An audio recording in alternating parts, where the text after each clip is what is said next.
Hi guys, we are starting off yet again with a video of my hands so you know what that means. This is going to be my entire palette collection, and if I were you I would settle in and grab a drink, something like that, because this is going to take quite a while. Last year's was 3 hours long, which I will link in the description box in case you're interested, and there's a few little things I just wanted to say before we dive into the palette heaven. So collecting eyeshadow palettes and makeup in general is my passion, and I do love to collect eyeshadow palettes. Obviously I film a lot for YouTube and a lot of content, so because this is my passion and I do like to collect them, please bear that in mind and do not leave negative comments because they will be deleted. Also, if there is anything in this video that I do decide to declutter, it will be passed on to friends and family, so please don't ask. So with that being said, let's dive into the palette goodness. I am going to start out with my Natasha Denona collection. Now, spoiler, I'm probably not going to be decluttering any of these because they are very expensive and I do really love the quality. So I'm just going to talk you through what I have, but like I say, I'm probably not going to be decluttering. We first have here the, what is this? The Mini Crush palette. And as you can see, this is one of the mini palettes. It has 5 shades and 1 shimmer, and I do believe I've got a video on this. I've got a video on quite a lot of the palettes I'm going to be talking about. Of course, I'm not going to be linking them down below because the description box would not fit them in, but please do check back on my channel in case you want to see anything with these palettes. But really enjoy the quality, like the little mini ones from Natasha Denona. The 3 that I've got here are really nice quality, especially the Mini Xenon palette. This is perfect for a little smoky eye. They are super travel friendly, which I really appreciate. And this is the, what is this one? Mini Metropolis palette. Look at this. A nice neutral one, but then you do have the pop of the green shimmer in there. Definitely not decluttering these. They are absolutely beautiful. And if I was to go traveling, which I'm currently not, I would probably want to take one of these with me. Then we have the Natasha Denona Love palette, and I do love this palette. It is absolutely beautiful. I'm sorry if the lighting isn't the best in this video. I have tried my best to sort of set it up so it can be as bright as possible. As you can see, there is a bit of a ring light cast there. I'm sorry about that, but I'm just trying to make sure it's, oh hello, as light as it can be. Again, a really nice quality palette. With the Natasha Denona palettes, you do usually have some cream to powders, which are an interesting formula, a little bit different, definitely buildable, and although it is a cream to powder, it does behave more like a powder, and you can definitely build the normal powders on top of it. I really like this colour story. And I don't typically tend to go for a lot of pinky leaning palettes, but this does have the purple in it as well.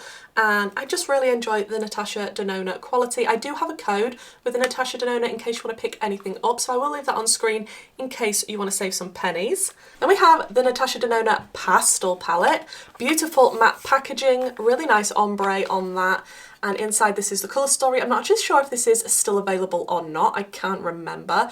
But the tones in this are beautiful. Does it warrant the price for the pastels that are in here? I would say no. I do think it's beautiful, and I don't know. The deepest shade in this, which is this purple, doesn't translate on the eye the same as it is in the pan, but having said that, it is beautiful. Pastels can be a bit difficult to formulate, and this isn't my favourite pastel formula. I actually think there's a lot better in the drugstore for pastels, but again, cute palette, and I'm definitely keeping it in my collection. Then we've got the Natasha Denona Retro palette, one of my favourites from Natasha Denona, and you wouldn't think that. If you know me, you know I love bright Technicolor eyeshadow and a lot of indie brands, that type of thing, something a bit different. But having said that, there's just something about this palette and the tones in here that can create a really nice moody look. And the shimmers in this are beautiful. You can see this one here. Look at this. I've already stuck my finger in one. This is not boding well for the rest of the video, is it? I really wish this packaging wasn't so fingerprinty, but this is the Natasha Denona Wenzdae palette. This was a gift from a friend, and I really like the colour story in this. I don't think it's the most popping and vibrant. It is more on the muted side, but you can create some beautiful looks with this. Then we have another matte packaging. This is the Yucca palette, one of the newer ones from Natasha Denona, and it is actually one of my favourites from the brand. Look at this colour story.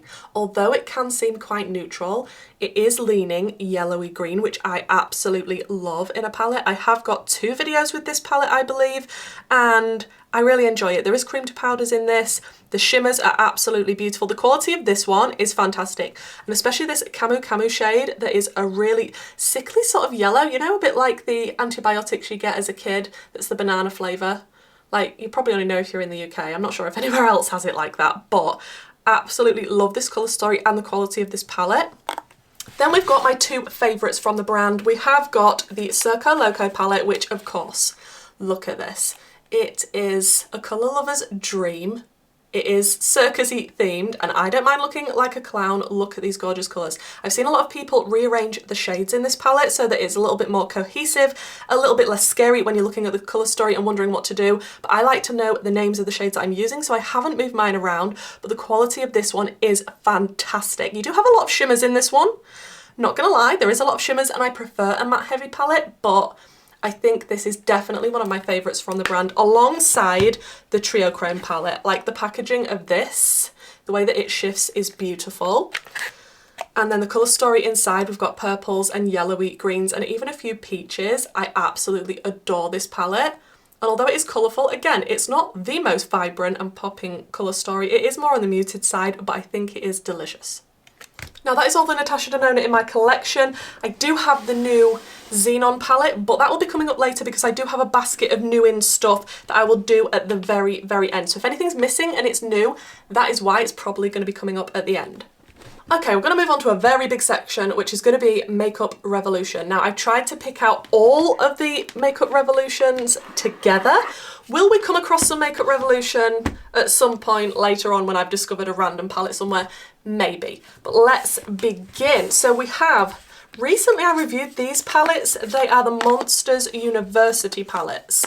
So we've got, what is this? The Art palette, the Randall palette, the Mike and Sully and the Don Carlton, and the colour stories are quite neutral considering it's Monsters University, and the formula wasn't my favourite. And the special shade that's in each palette that's a little bit two-tone, speckledy, putty-like, doesn't translate on the lid whatsoever. It's very, very lacklustre in each of the palettes. Yeah, it's this one down here in this palette. I think I'm going to declutter all four of these. Yeah, that shade, it's nothing, and it's on the actual lid. So it's sad because I love the packaging and they are the scare cards for Monsters University, but they are the first palettes that are going in my declutter pile. Now, Makeup Revolution do have a lot of sister brands, and this is one of them. This is from I Heart Revolution, and this is the Lemon Spritz Zesty palette. And this is the colour story inside, and yeah, it's okay.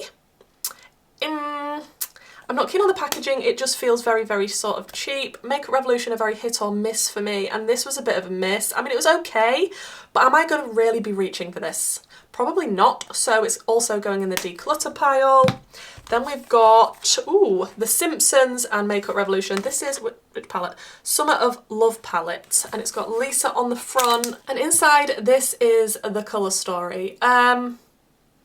I wasn't mad at this, but like I say, Revolution can be hit or miss, and some of the shades in here are nice, some aren't as nice. It is quite shimmer heavy. I mean, there's a lot of shades that are quite similar. If I was to keep this, it would literally be because it's The Simpsons, but I think I'm actually going to declutter this one. Then we have the Makeup Revolution and Beetlejuice palette. Love the packaging of this. Absolutely fantastic, and they are little beetles inside. I mean, just look at it. It's an amazing colour story. It fits with the theme. I like the way that the packaging opens. It's not the best formula in the world, and they are very small pans, but I think I am going to keep hold of this one because I love the theming, and the quality wasn't bad. It's definitely not my favourite formula, but it's Beetlejuice, so yeah, I'm going to hold on to this. Then we have the Makeup Revolution times Soph palette. This is the Extra Spice, the second one that she brought out, and look at this colour story. It is very neutral, but it's also sort of warm, autumny winter. It just makes you feel cozy when you look at it, and I never reach for this. As much as I think it is a really nice formula from Makeup Revolution, I haven't been reaching for it, so I think I'm going to declutter this one too. Then we have the Makeup Revolution and Grinch palette, which I reviewed last Christmas. That's when it came out. It is the fluffy one, and This is the colour story inside. We have purples and greens. I can't remember which shade I didn't think worked well. I know it was one of the shimmers I was a little bit disappointed with, and I was saying that these two green mattes could have been a little bit more different. It was really the theming that made me want to buy this palette. You're going to see that a lot. Like, when I like the theme, I tend to pick up a palette. So obviously I love the Grinch, and this was cute to pick up last year, but I think I'm going to declutter this one now. You know, I said when there's a theme that I like, I tend to buy something. Yeah, I have a mini cheese shadow palette from I Heart Revolution, and it's still in the box just because it's easier to store because it's actually cheese shaped. This wasn't the worst quality in the world. Have I reached for it since I did a video on it? No, so I'm going to be passing this on to a home that will actually use it.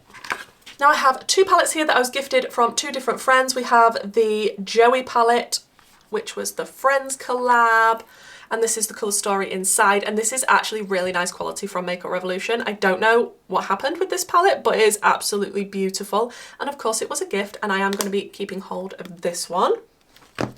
And again, this was a gift from a friend as well, and I absolutely love the film, The School for Good and Evil, and obviously you've got the two different sides for the two schools. Look at this colour story inside, well, both of them. You can go two very different ways or combine them, and I'm definitely keeping hold of this one. Then we have another Beetlejuice palette. This is a house one, I believe. Yes, look at this colour story. It is super cute, but I just think I've got so many of these shades in special indie brand palettes, and I don't need to hold on to this one. I don't even think I've swatched this looking at it or used it, so that'd be really nice to pass on to someone that's going to get good use out of that, so I will declutter that one. Then we've got another Simpsons and Revolution. This is the Treehouse of Horror, and it's got Bart on the front as the little crow, and inside this has a very deep colour story, and you do still have some neutrals, and I think it's interesting and cute, and it is the Simpsons, and I don't know whether I want to keep this one or I want to get rid of it. What should I do? What should I do? What should I do? I think I'm going to declutter it. Sad time, sorry Bart. And then we have a Coraline palette. Oh, now if you know me, you know I love the film Coraline. It's one of those films that I could just watch time and time again, and I'm not a repeat watcher of films, but Coraline I definitely can. I loved the formula of this. There was a lot of pigmented beautiful shades. This one is a little bit putty-like, which puts me off a little bit, but the packaging of this, the theming, you know that I'm keeping this one. Then we have some more from I Heart Revolution. We have the Pineapple palettes. I do not reach for any of these whatsoever. They just live in my drawer. Like, the colour story of this is beautiful. It's summer thrown up in a palette. It's fruity, it's delicious. I don't reach for it. It's gonna have to go. As well as the Peach palette. Again, beautiful colour story. I think it's absolutely stunning, but I just don't reach for it. Avocado. Have I even used this avocado palette? Oh, if I can get into it. I haven't actually used this palette. And there's a lot, like, I'm looking at all the bluey shimmers. Do they all look the same to you? Because they all look the same to me. Like, literally. This one, this one, this one, this one, this one. They all look the same. And there's one deep shade, and I don't know if that's going to translate on the eye, how it looks there. And this is a brand new palette, so I don't want to dig into it and then be disappointed with it, so I might as well pass this on. Like I say, it's been living in my drawer. That's going too. Then we've got the Watermelon palette. Again, a beautiful colour story, but I just don't reach for I Heart Revolution. So it's taking up room in my drawer, so now it can go to a home where it's going to be loved. Another of the sister brands from Makeup Revolution, this is the XX Revolution Matrix palette. Is that the full name? The Trinity Luxe. Actually, I remember doing a video on this one. I've still got the sheet in because it's got the names on it. Like, why? Why have we still got sheets with names on? Like, no, there's no need for it. The colour story is actually beautiful. I love the Matrix films, and this formula was really, really nice. I was actually really impressed with this, but I have not reached for it whatsoever, so it's gonna have to go. It's so sad because looking at it on the viewfinder, look at how beautiful this colour story is. Oh, especially with the greens. I'm such a sucker for a green, but I'm gonna declutter it. Then we have two in the tin packaging from Makeup Revolution. I remember getting these when I was first getting into makeup. This is the Forever Flawless Birds of Paradise palette. I'm not keen on the tin packaging, if I'm honest. I know some people really like it. I'm not a fan. We do have two pressed glitters. Is that one a pressed glitter as well? It looks like it. And I don't think the pigment in here is as good as what I've got in my collection in other palettes. So I'm definitely decluttering that one. And this is the Chilled with Cannabis Sativa palette. Oh, I can't get this one open. There we go. Very, very green. See, I even liked green when I was first getting into makeup. And again, I don't reach for this. It's got pressed glitters in it. I've got so many beautiful greens. So that one is going to be passed along too. Okay, then we have some Makeup Obsession, another of the Makeup Revolution sister brands, and black is the new black. I recommend this palette to everybody that wants to do a smoky eye. If you don't want to get the Natasha Denona mini xenon that I showed you earlier, this is beautiful. It's got your greys, it's got a black. That special silver is absolutely stunning. It's got, you know, bit red leaning tones as well, super cute, and we do have a matte white. I really rate the formula of this, and the price, I'm sure I got it on offer for like £4 in my Boots. And I'm definitely keeping hold of this because it's an amazing affordable option for doing a smoky eye. Then we have two more of the Soph palettes. We've got the Soph Super Spice. There's a few dud shades in this, which is a little bit unfortunate because this is the brighter one of the three that Soph released with Makeup Revolution. And although some of the shades are nice, some are not so great, so I am going to be passing this one on. This was possibly the first palette I bought after getting into makeup, because I think it was Soph that I was first ever watching on YouTube that intrigued me and wanted me to get into makeup. So I went to pick up her palette. This is the original one that she did. And I've got a big crack down mine because it's old and the packaging is not the best. Ah yes, another name sheet. We know how I feel about the name sheets. And inside this is the colour story, and I was obsessed with this when I first got it because I hadn't tried indie brands at that point. I didn't really know about a lot of things to do with makeup, packaging, quality, that type of thing. And although I don't think it's the worst formula from Makeup Revolution, I never reach for it now. I've only been holding on to this for sentimental reasons, but I think it's now time to say goodbye. I remember doing a video on this. This was very early on my channel on YouTube.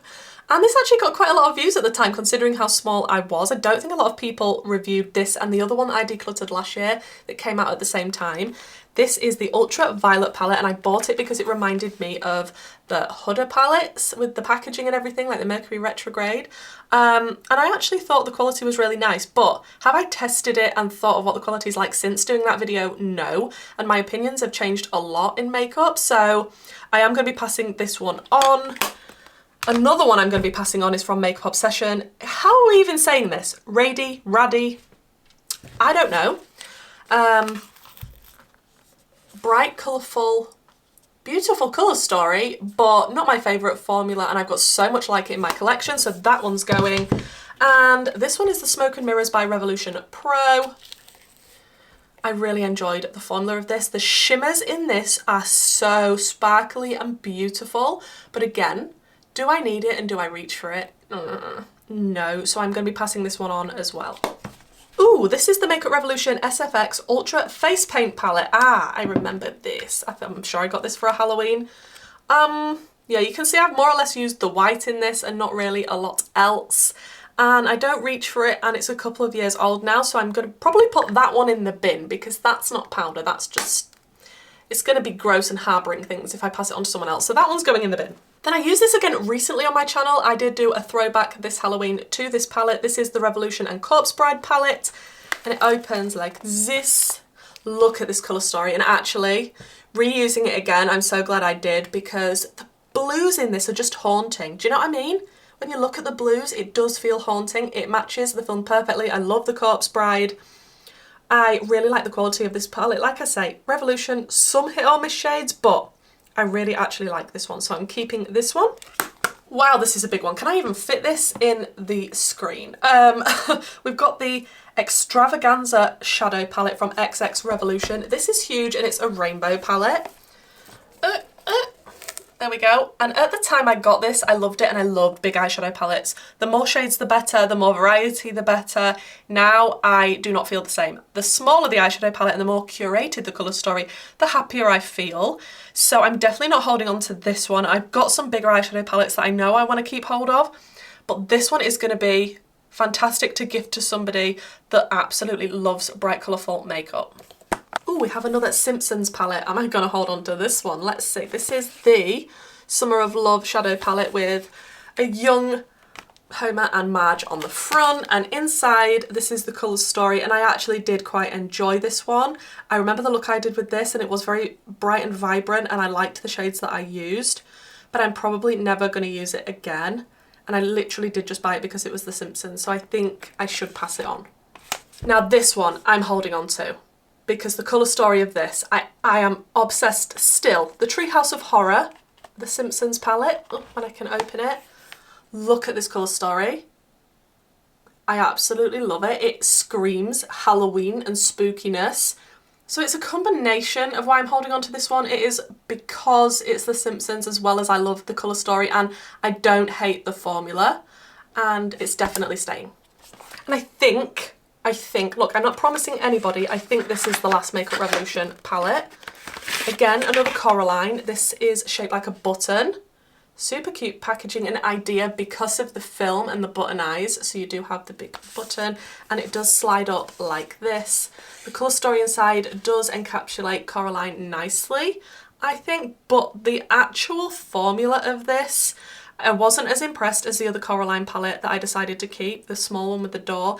This one just, it didn't live up to expectations. It wasn't as pigmented, and as much as I love Coraline and I love the packaging of this, I am going to be decluttering it. If you watched last year's palette collection and declutter, you will know I like to hold on to palettes. I don't like to get rid of them, but can I just say, the amount that I am getting, oh, that was a horrible noise. The amount that I'm getting rid of, like, the pile is growing. I mean, this is all the stuff that I'm passing on. Like, that's a lot. Please be proud of me. Oh, that one's for the bin, isn't it? So 2/3 of my Makeup Revolution collection has now gone. That is crazy. Let's move on to some sample beauty. I think I have 3 palettes from them. I think that's all that I have. So I do have this quad. You can buy the singles, I think it was on Beauty Bay. The magnet on this is ridiculously hard. Like, oh, they nearly fell out. The greens in this are absolutely beautiful, but don't reach for this because it is difficult to get the lid off, which is super duper annoying. Which is, yeah, one of the reasons I don't reach for it. And I do have greens in other palettes, so I feel like I should pass this one on. I used to absolutely love this palette, the Sample Beauty Prodigy palette, Jewel Toned Edition. In this, I used to love creating mermaidy looks with this green shade, the deep green, and you can see how much I've enjoyed this shade down here, which is so shifty. Why am I swatching? I promised myself I wasn't going to swatch, but that is stunning on top of the green mattes if you're doing a mermaidy type of look. But I haven't reached for this palette for such a long time, so I think I am going to declutter it. Then we have the Equalizer palette Volume 2. This was amazing when it came out because of the way it's laid out. It sort of gives you a clue of how to use the shades together if you are a beginner. So it goes with the names. So you've got Stripping Down, Tan O'Clock, Bitter, Sweet, Bottomless, Brunch, Whispering Angel, that type of thing.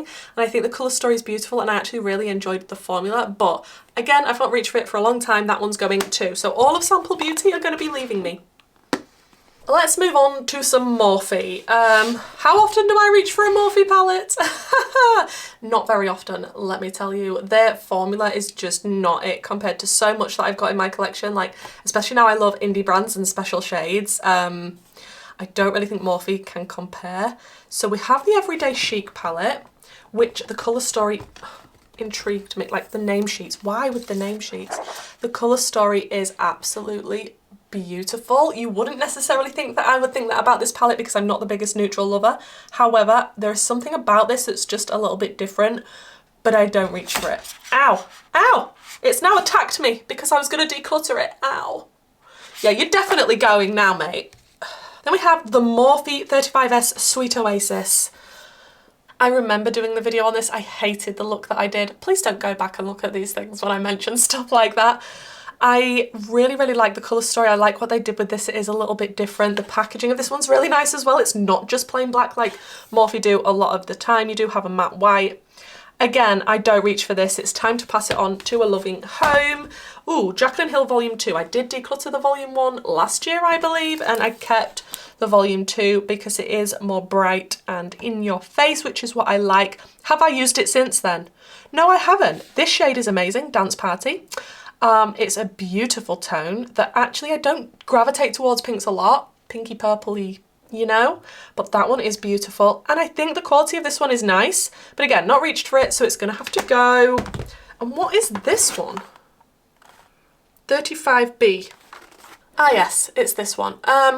Yeah, I just don't reach for it. Again, a name sheet as well that comes with it. Yeah, all of Morphe is leaving my collection. Like, I'm decluttering a lot. Like, I wasn't expecting it to be this brutal, and we're not even anywhere near halfway through. Like, now is the time to pause, grab a drink, nip to the loo, get some snacks. Let's move on to something that I don't think I'll be decluttering any of, because I've been quite brutal and I'd like to keep something in my collection. We have got a lot of Odin's Eye, like a lot.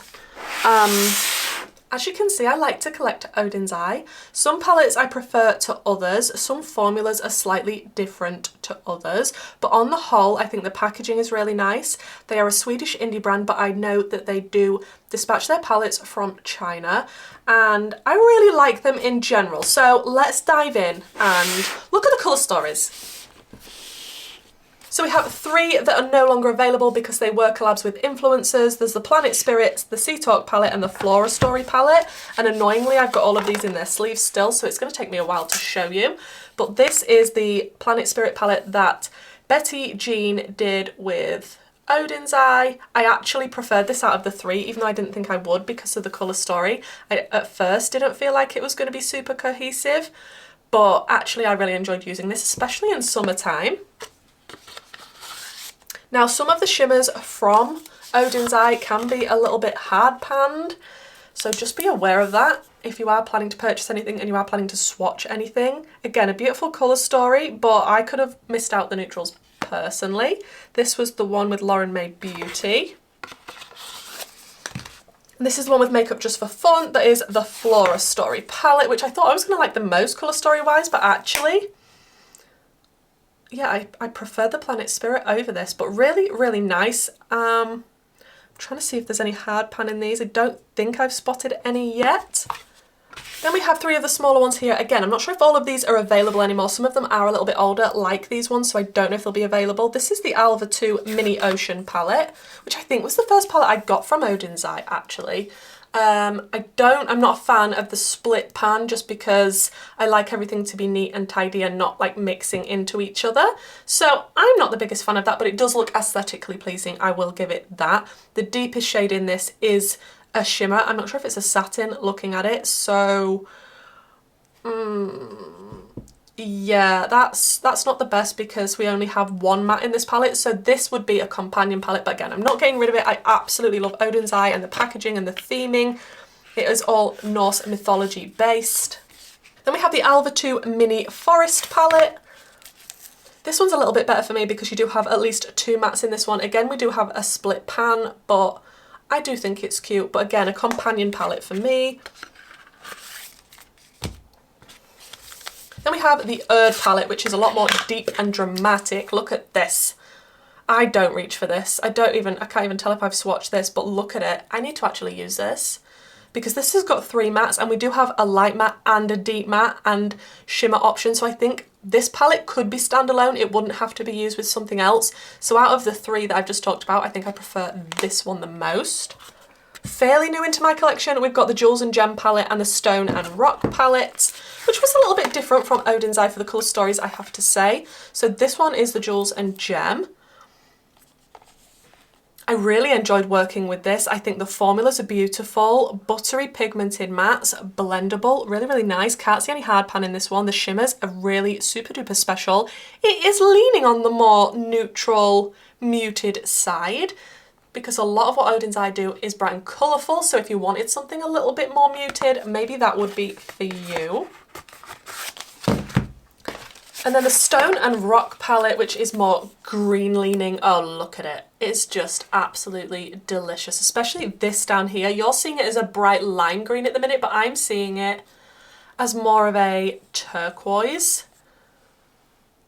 Oh, just look at that. Oh, that's stunning. This is quite an old one now, and I think they've actually brought out an updated version of this palette. This is the Norns palette. Oh, I can't get it out of its sleeves. Some of the sleeves at Wenzdae, is it just me? They're too tight, and when I actually receive them, I have to rip them off because they just won't come out. But this is the Norns. Look at the packaging of this. It's absolutely stunning. And then inside, this is when they're still doing the circular pans, which I'm not a fan of. I don't think it looks as aesthetically pleasing as what they've got now. The bottom for shimmer shades are absolutely special and beautiful and intense. The mattes in this I find a little bit more difficult to work with because I can't think of a cohesive look, because I like a light matte as well. I suppose if you're doing a full-on smoky eye, that would work, but I do like a light matte option. And although this is light-ish, it's not light enough, and it doesn't really blend out certain shades that you might want to use that are deep mattes. So I don't think it's the best cohesive colour story, but I do think these four at the bottom are so special. Really nice. Then we have three of the best palettes Wenzdae have ever done. Again, these were collab palettes, you can't get them anymore. This is the Red Dragon palette from Judy. Oh, there we go, got it out. This is the more neutral leaning one, and although having said that, you do have the green and you do have the red, so although it's neutral, it's very fiery and warm with that pop of green, and I think the quality of these three palettes are absolutely stunning. Then we have the Hummingbird palette, which was the Fancy Face, which was Tina, and bright in your face, tropical bird type of colourful. I absolutely love the vibrancy in this palette. But my favourite of the three is the Giant Wolves, which was Annette from Annette's Makeup Corner. I like, look at this. The scarf that came with this is actually in my daughter's room because she likes anything to do with wolves, and a lot of the palettes that Wenzdae release come with a silky scarf if you're within the first however many hundred to buy. But look at this colour story. It is just such a bit of me. You've got the blue, the purple, the grungy greens, you've got a black, and everyone is obsessing, or was obsessed, with the shade Eternal. It's such a beautiful, shifty multi-chrome, and I think Annette did an amazing job with this, and it is still one of my favourite Wenzdae palettes. Then we've got the Saga of Freya. Is this the Cat's Breath palette? Oh, the packaging of this. Like, I love cats. If you know, I have a cat called Zuko. He's a little fluffy ragdoll, so anything cat related I absolutely love. And the packaging of this one is just so, so special. And inside, the colour story is a little bit different. You've got your minty blues with your oranges, and you have your special shimmer shades. Look at the zebra one. I refused to swatch that shade. Nobody can make me swatch that shade. I wanted to stay looking like a zebra, but I like the combination of these colours together. They're not friends on the colour wheel, but they look really nice next to each other. So they won't necessarily an orange blend into a blue, but if you place them next to each other without fully blending on the eye, it can be really vibrant and popping because they suit each other so well because they are so contrasting. Then we have the Saga Freya, is that just what it's called? Freya's Saga palette.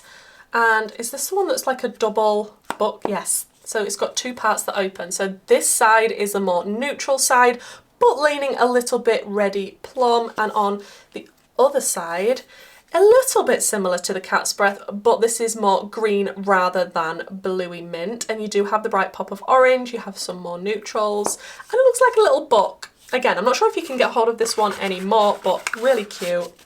Then we have the Tears of Freya. Again, look at the packaging. It's just so elegant. And inside, and again, another gorgeous colour story with a zebra-y shade that, again, I'm not swatching. You can't make me. But I really like the combination of these colours. I need to dig these palettes out more. And hopefully now that I'm decluttering a lot of my palettes, I will actually have some room and get round to these ones again. So we have the Alva palette. Oh, This was when the formula was a lot different from Wenzdae. I think that they have improved it since this palette, but I really like this colour story, the pops of the yellow with the sort of muted mauvey purples, and the shimmers are really, really pretty. And then we have the Alva 2, again in a sleeve. Let's get that out. As you can see, all the packaging is beautiful, and inside, look at this one. I'm not overly impressed that we've got 2 pressed glitters, and I'm glad that they don't do that anymore, because those shades of shimmers would have been spectacular, and I don't like to use pressed glitters. They're not safe on the eye to use, and I don't like the feeling of them and how gritty they are. I know some people love them, but that's not for me. Again, a beautiful colour story that's a little bit more bright and popping. Then we have the Solmuna 2 palette. I really do try to pronounce that well, but I think I fail miserably, to be honest. Inside, this one is a bit of a rainbow palette with a twist. This does give you the vibes of a rainbow. It's not got every single shade, like it hasn't got a red, but it's just a little bit of a different take on a rainbow, I feel, and it's a little bit interesting. I love the tones in this, like the periwinkly, just different shades. It's not your straight up purple, your straight up orange, it's a little bit of a twist, and I like that we've got a corresponding shimmer to go with each of the mattes. We do have depth and light shades, and I think this palette was really nice, although I will say there was a lot of kick up, especially with this yellow shade, so bear that in mind if you're not a fan of that. These 2 came back into stock for this Christmas, but I think they have sold out yet again because the colour stories are amazing. We have the Merry Christmas palette and the Christmas Eve. Let's start off with Christmas Eve because that makes more sense because it comes before Christmas Day.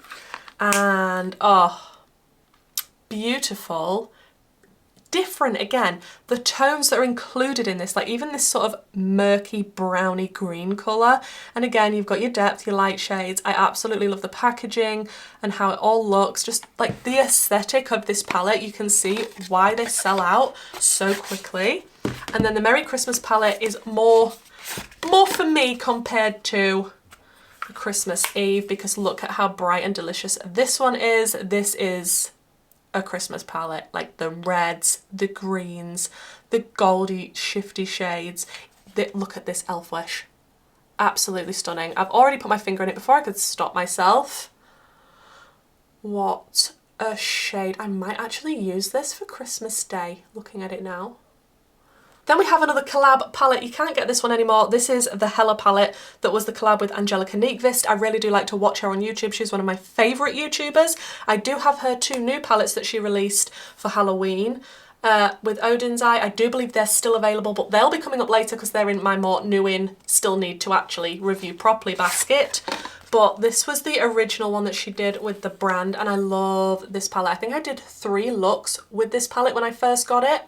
And I really like how Angie puts palettes together because she has the light mattes, the deep mattes, the mid-tones. You can go so many different ways and a variety of different shimmers. She looks for in palettes what I look for in palettes, so that's probably why I like her collabs so much, and I think this one is extremely cute. Now we're going to be moving on to some melt. I love to collect melt eyeshadow palettes. It is one of the ones that I just like to collect, so I can't see myself actually decluttering any. I mean, we can see, but again, like I say, it's one that I really do enjoy collecting. So we'll start off with this one. This is the Smoke Sessions palette, and this is the colour story inside. Now you do only have 2 mattes in this, which are on the deeper side, but the shimmers in this are extremely beautiful. You obviously have your more goldy leaning ones and your green, and this beautiful mint over here is delicious. So I'm definitely keeping hold of this. I love green eyeshadow and I love melt. Then we have the Blueprint palette, which look at the packaging of this and the design. I actually really like that. And on the inside, you've got your blues and your neutrals, and I think they pair beautifully together. I would tend to stick to just the blue side, but if you wanted to mix them together, it does look super cute. Definitely keeping this one. If people want to try melt, I usually recommend this palette because I've really enjoyed the quality. I know not everybody in the world feels the same, but I really like this palette. It's She's in Parties, and it reminds me a little bit, oh, I need to sort this. There we go. This one reminds me a little bit of the Natasha Denona one we looked at earlier. Which was it called? the Retro palette from Natasha Denona, that was the one, because of the types of tones that are included. So if you wanted to get Melt instead of Natasha Denona or vice versa, they do have a very similar vibe, and I really enjoyed the quality of this one. I like how sort of smoky and sultry you can make a look with this. And again, packaging, cute. I really like the thinness, the slimness of Melt packaging. We have the Radioactive palette. I don't think you can get this one anymore, and it's just bright neons. I don't tend to get this one out and use it because there's just not a lot of blending out shades. It's just bright, vibrant pigment, and I feel like I'd have to use other palettes and pair this with it. So that's probably why it's not dug out a lot, but I need to change that. I never thought I would own the Waiting Room and the Recently Deceased palette. Now, I've seen a lot of people recently bashing these because these were limited edition, and once they sold out, they didn't come back, and everyone was obsessed with getting them because obviously it's Beetlejuice, and that's upside down. Obviously it's Beetlejuice, and the packaging is amazing, and I really like the colour stories, but people were saying, why were we losing our minds a few years ago over these? Because the colour stories aren't that great and the formula isn't, but I still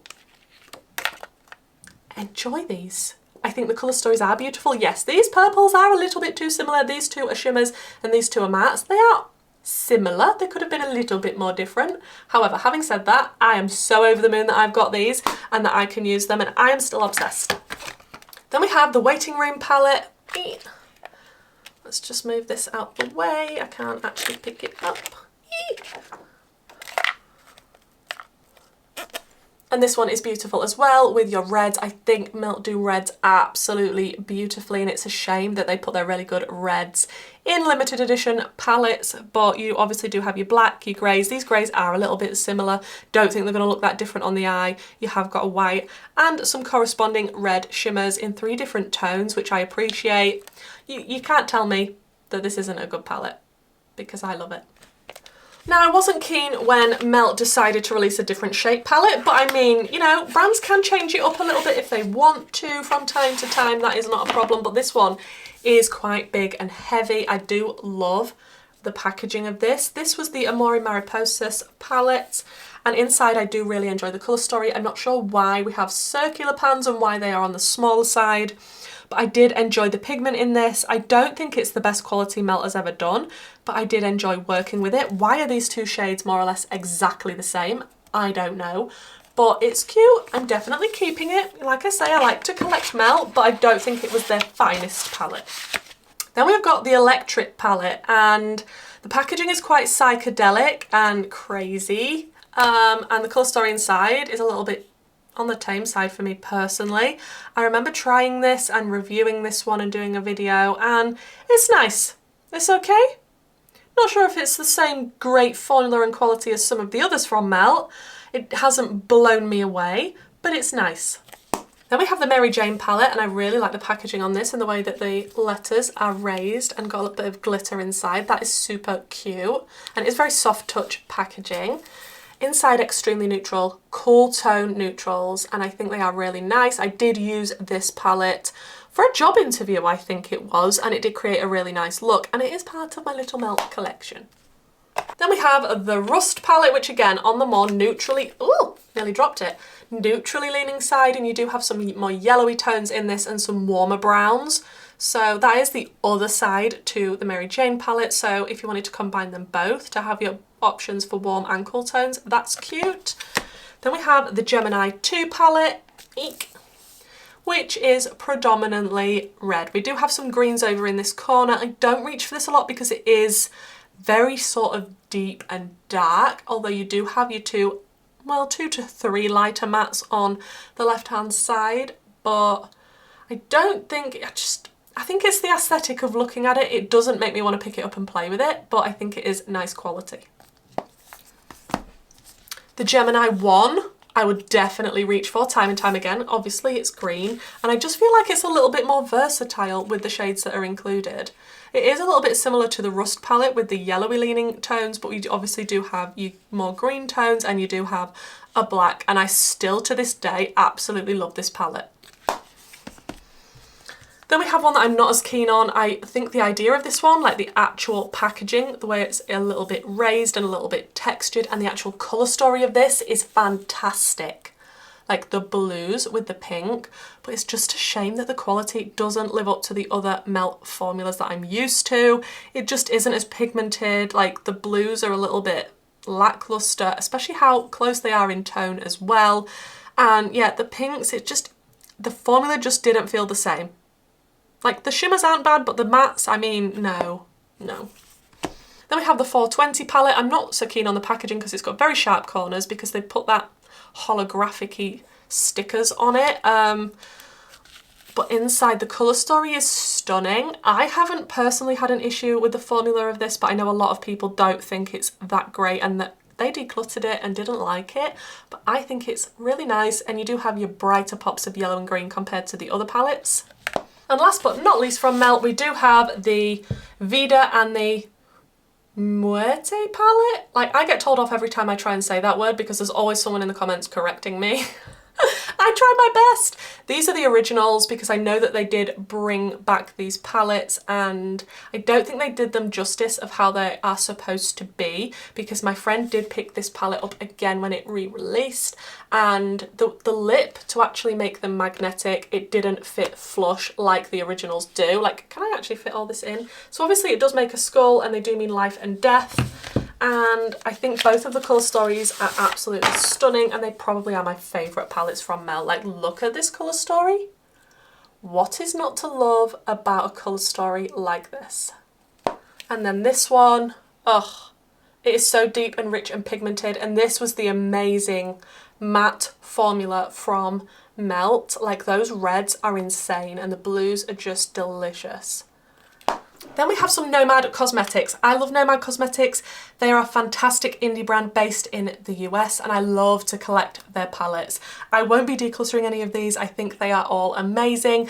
And again, like I say, I love the brand, amazing customer service.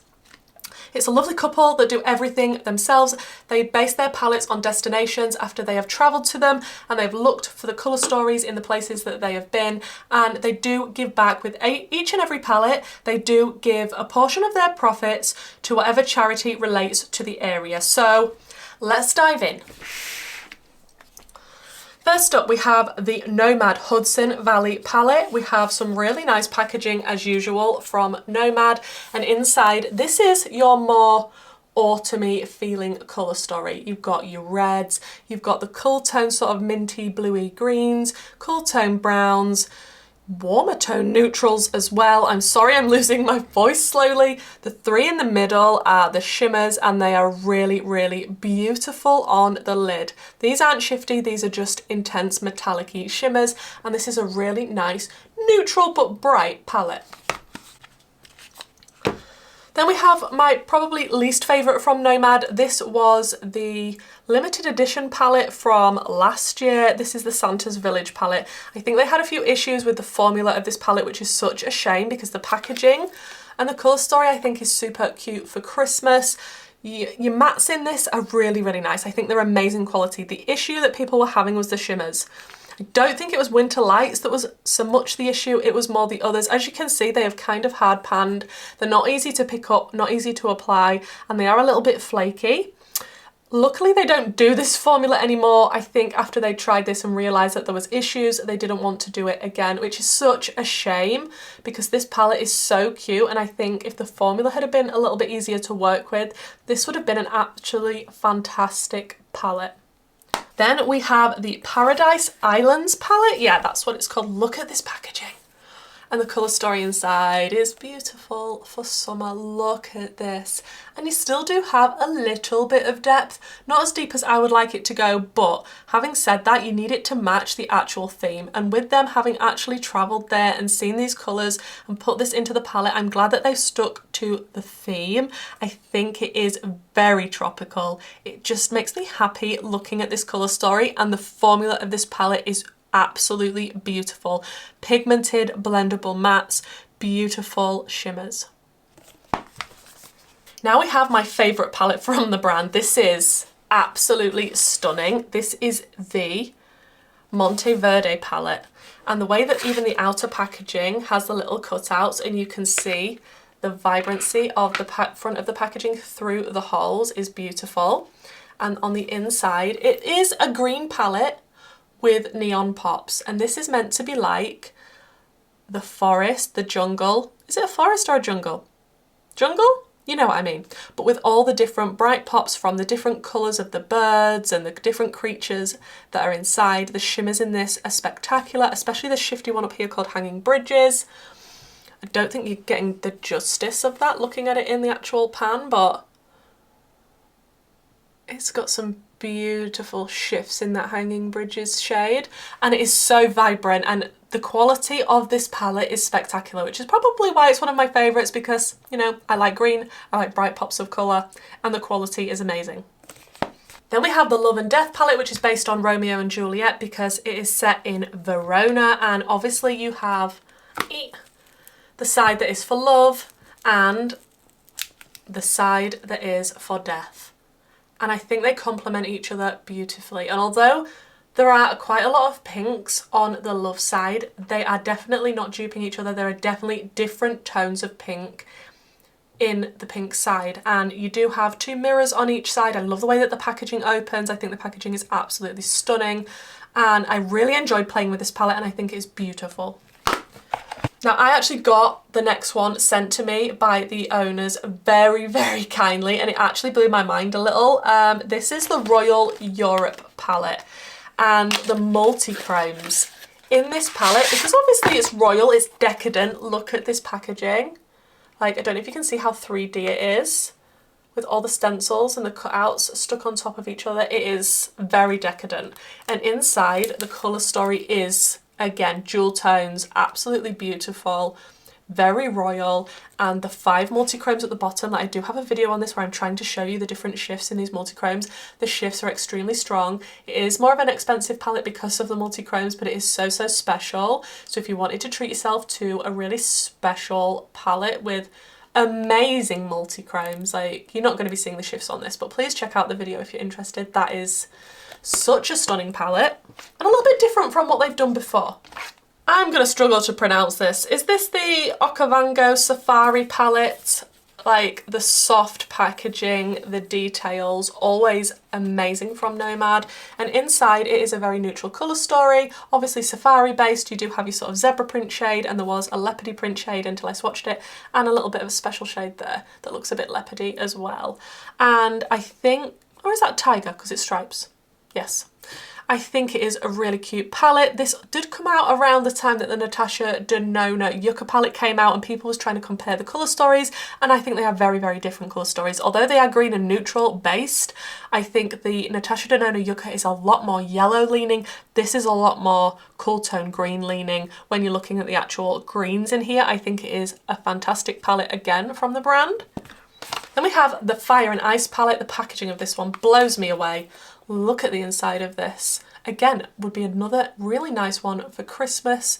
The bright pops in here, the beautiful shimmers, stunning. I actually need to hurry up because I'm not even halfway through. I need to actually stop talking about each individual palette so much. But this is the Whistler Snow Lodge palette from Nomad. Again, another lovely, beautiful one for winter time. The colour story of this is very winter. Then we have the Fêtes de Provence palette, which is another gorgeous, gorgeous colour story. Love the aesthetics of looking at this palette and how it's been curated, and you have your depth and your light tones and a very, very special shade right in the very centre. It looks just like a yellow straight up, but when you put it on the finger and you're actually putting it on the lid, it is super reflective and shiny and beautiful. Then we have the Tokyo palette. Look how cute this packaging is. It's absolutely adorable. And we have more pastel-y tones in this one, as well as some corresponding shimmers. I think it's adorable. And then we have 2 more that was very kindly sent to me from the brand. This is, how am I saying this? The Cartagena palette. And look at the packaging. Like, everything, the attention to detail with this brand, guys. Like, I love indie brands. Absolutely stunning orangey pink colour story. Look how posh this one looks. The Orient Express palette. I don't think you can get this one anymore. I think it's been discontinued, but it is actually velvet. It is amazing, and inside, like, oh, doesn't that just encapsulate the Orient Express? Absolutely beautiful. Okay, I forgot one sample beauty palette. Oops. This is the Hydrographic palette, and I love the colour story of this. The greens, the blues and the purples. I think it is stunning, but I do have these colours in other palettes, so unfortunately with a heavy heart I am going to declutter this one. We're going to move into a whole Colourpop segment. Like, there are quite a lot of palettes. I'm not sure if I'm going to be holding on to all of them, so let's dive into that. Now I have got the Tinkerbell palette here. The packaging is super cute, and on the inside, look at this colour story. I think it's quite nice for Tinkerbell. I like the types of greens that are in this. You do have some neutrally shades. I think the quality of this one is really nice, so I'm definitely keeping this one. Tinkerbell gets to stay. And I've got the All Amethyst palette. Now I know there were some issues with some of these palettes and not others. There was a formula issue. Mine isn't affected by that. My formula in this palette is really, really nice. Amazing quality that I was very impressed with, and the tones in this are stunning. I like the types of purples that are in here, especially this beautiful shimmer here. So I'm going to be holding on to this, but it's really sad that not all the palettes were the same quality, but I absolutely love mine. Ooh, then we've got the Star Wars C-3PO palette. Now, I've recently gotten into Star Wars. I hated it for the majority of my life because I was forced to watch certain ones as a child and I found it boring. Now I have found a great love for Star Wars, and I love this little palette. And although it's neutral, it's yellowy leaning neutrals, which I love. And of course, it's C-3PO, so he gets to stay too. Then on the Star Wars theme, we do have the Mandalorian palette. Look at this colour story. Like, I would like this colour story even if it wasn't this theme. So this one's definitely staying as well. The beautiful minty greens I think is so, so cute. And I really like the quality of all of these palettes so far. Some of Colourpop's quality is a bit hit or miss, but these ones are really, really nice quality. Then we've got the Darth Vader palette. Now, he's probably one of my favourite characters and I think he's fantastic. So of course I was going to be getting this palette. And inside, I like the way that they've represented him with the different shades. There's no way Darth Vader is going anywhere. This is the High Tide palette, and if you like teal, this is a beautiful tealy dream. And you've got the light tones, the dark tones, the mid tones, 3 different depths of shimmer. I just think it's an all-round beautiful monochromatic colour story. Again, staying. Little Ray of Sunshine palette. Do I need this if I've got the C-3PO palette? Probably not, so I'm going to pass this one along. Fine Feathered. Again, another monochromatic colour story. I'm going to leave that to the end of this Colourpop section because I'm not sure about this one yet. The Alice in Wonderland palette. Now, I do have a video on this whole collection. I picked up the majority of it and I love the packaging of this, the artwork.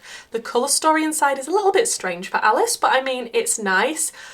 I wasn't blown away with the quality of this palette at all, guys. Especially this shade down here, I really didn't like the formula of. It's a little bit putty-like, but a little bit gritty as well.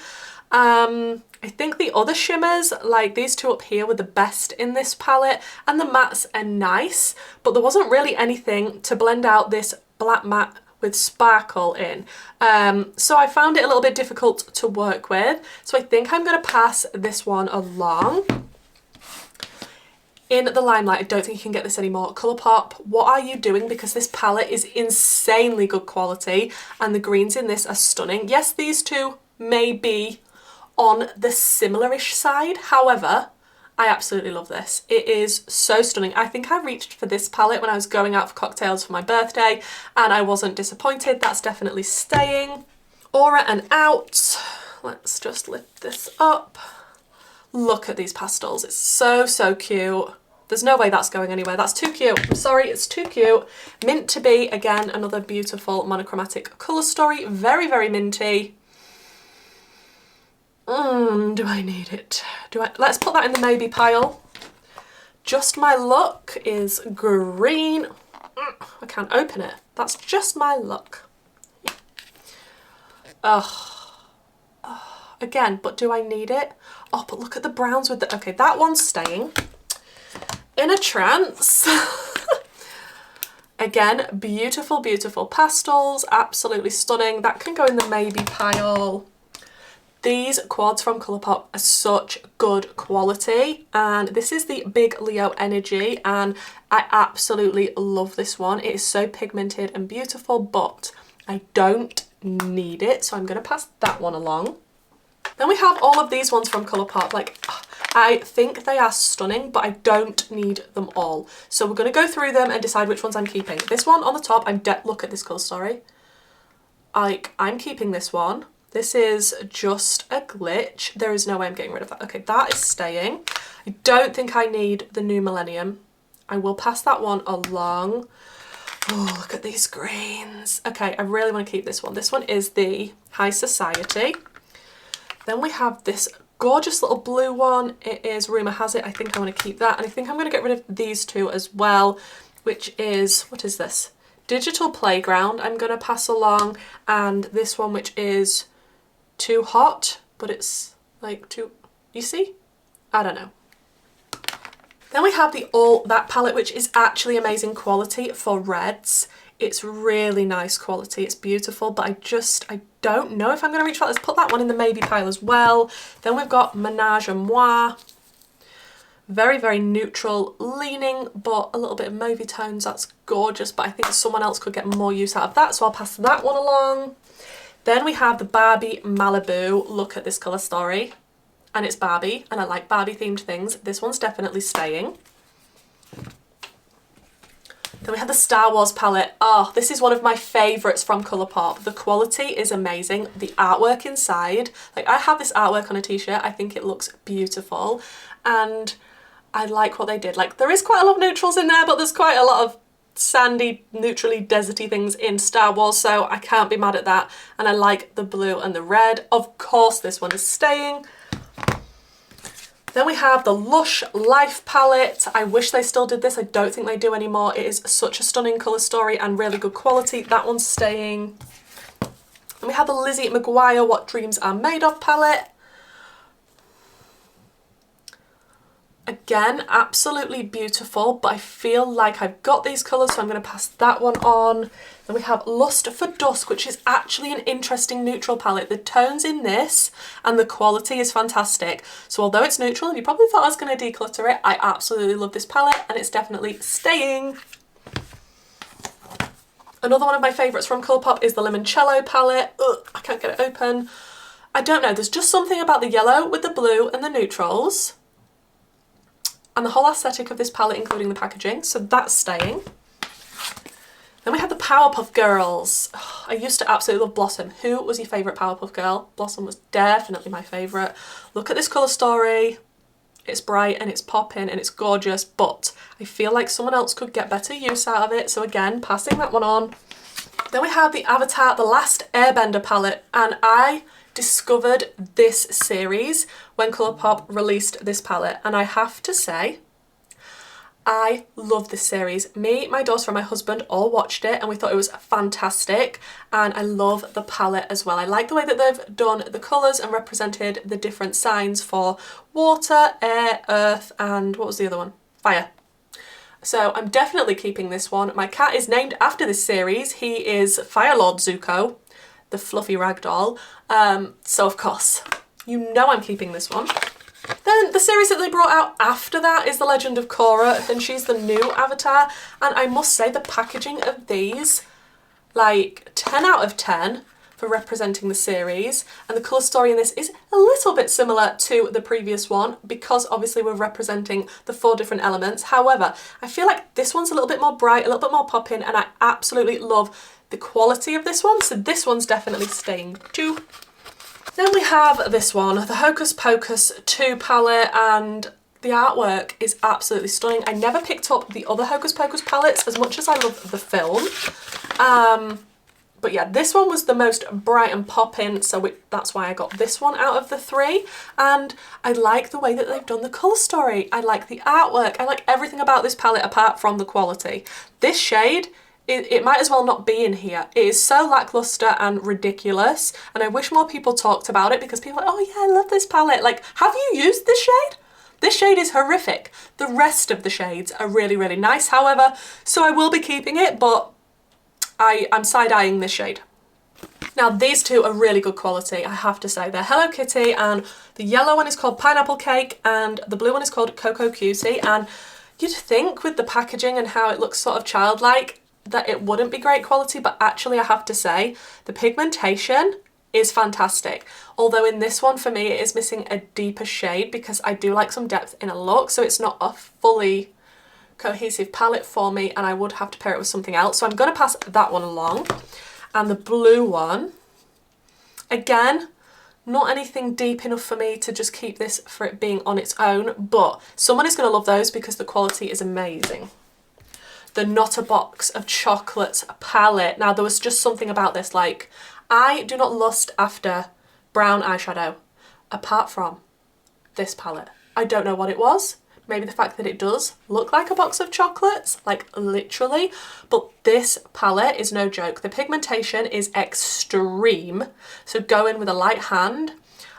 We do have one light matte. That's the only downfall in this palette, is on the deeper side. If we had a few more lighter mattes, I think it would be absolutely perfect, but I love the quality of the browns in this palette. Very, very pigmented, definitely staying. Then we have the Truly Madly Deeply palette. Gorgeous colour story, absolutely stunning, really nice quality, but I do not need it, so it is going to go to a new home.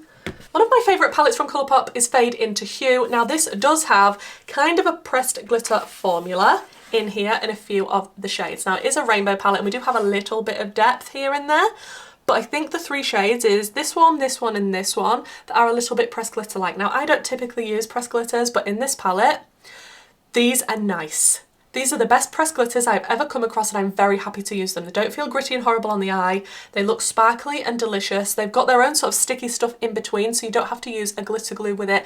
And I absolutely love this palette, and I'm definitely 1,000,000% keeping. Then we have the It's All Good palette. Again, a gorgeous colour story, absolutely stunning, but do I need it? Let's go through the maybe pile, because I feel like that is in the maybe pile. Okay. The All That palette. I don't have many red palettes, so I think I've decided I'm going to keep that one, and it's really nice quality. Let's have a look at the Inner Trance. This was the first Colourpop palette that I bought, and I do really like it. Yes, let's keep that one. Oh my goodness, am I going to keep them all? The Mint to Be. Yes, I'm keeping Mint to Be. Fine Feathered. We'll get rid of Fine Feathered, and we'll get rid of the It's All Good. Now we'll move on to some Kaleidos, and we're going to start with the Flower Punk palette, which I'm trying not to blind you with the mirror packaging on the front, but it has got a magnetic lid with a mirror on the inside. Let me just move that out of the way so I don't blind you. Now this colour story, absolutely incredible colour story, and when I saw this I was like, there's no way that I'm not picking that up, especially with the fact that the packaging was a magnetic lid. I absolutely loved everything about it. Now the actual formula itself I'm not the biggest fan of. I don't think this is the best formula from Kaleidos, which is an utter shame, but I can't bring myself to part with it just because I love the colour story so much and the packaging, and I do generally like Kaleidos, well, up until recently when they've been very, very neutral and changed up their whole aesthetic in palettes, but I just can't bring myself to get rid of this. I wish they still did packaging like this. These were the best, the Futurism palettes. The first one is the Electro Turquoise. I love packaging like this, especially when it's magnetic and it folds out.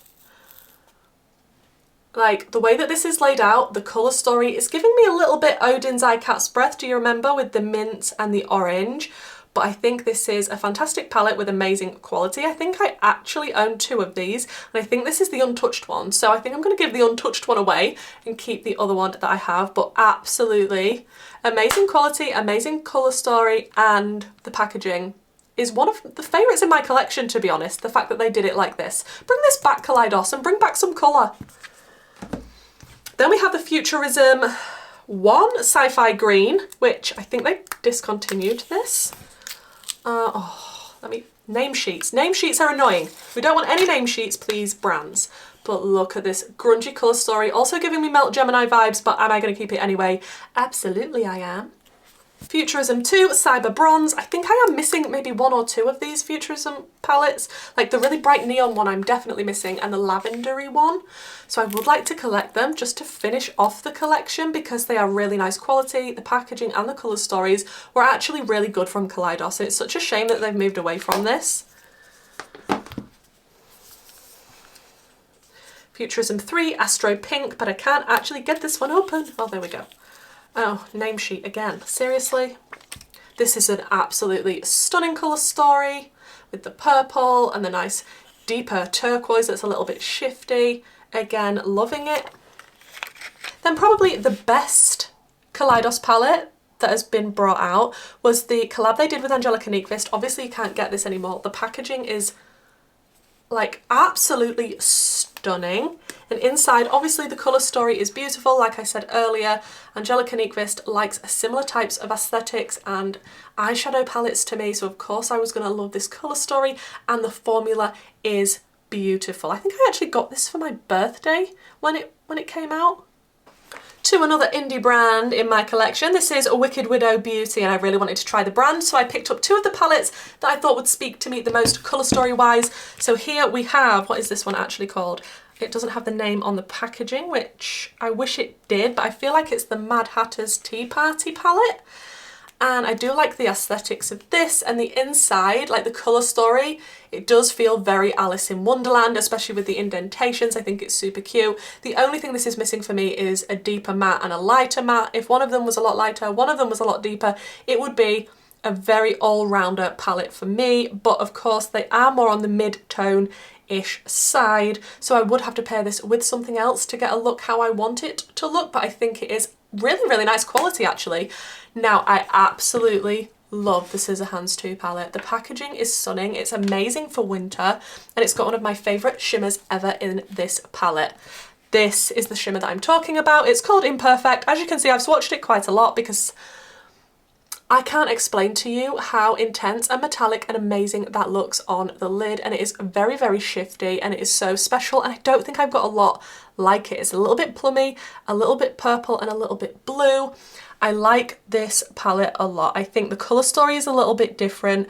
I think the shimmers are more my favourite over the mattes. I don't think the mattes are bad whatsoever, but it's not my absolute favourite matte formula. The shimmers in this are definitely a little bit more impressive for me. Now, you do have quite a lot of shimmers in this palette as well, but you also have quite a lot of mattes. So I think this one is beautiful. And I need to pick up some more from Wicked Widow, to be honest. Let's move on to Ace Beauté, and now I've just realised I'm missing a palette. Hold one moment. Got it, I knew I was missing one. So I did buy the whole Paletopoly collection, which came with like a game, and I thought it was amazing. I have done a live on my channel with one of my friends, and we was both doing the Paletopoly game where it picks the shades for you and the placement. So I think it's super, super fun. I definitely want to play it again.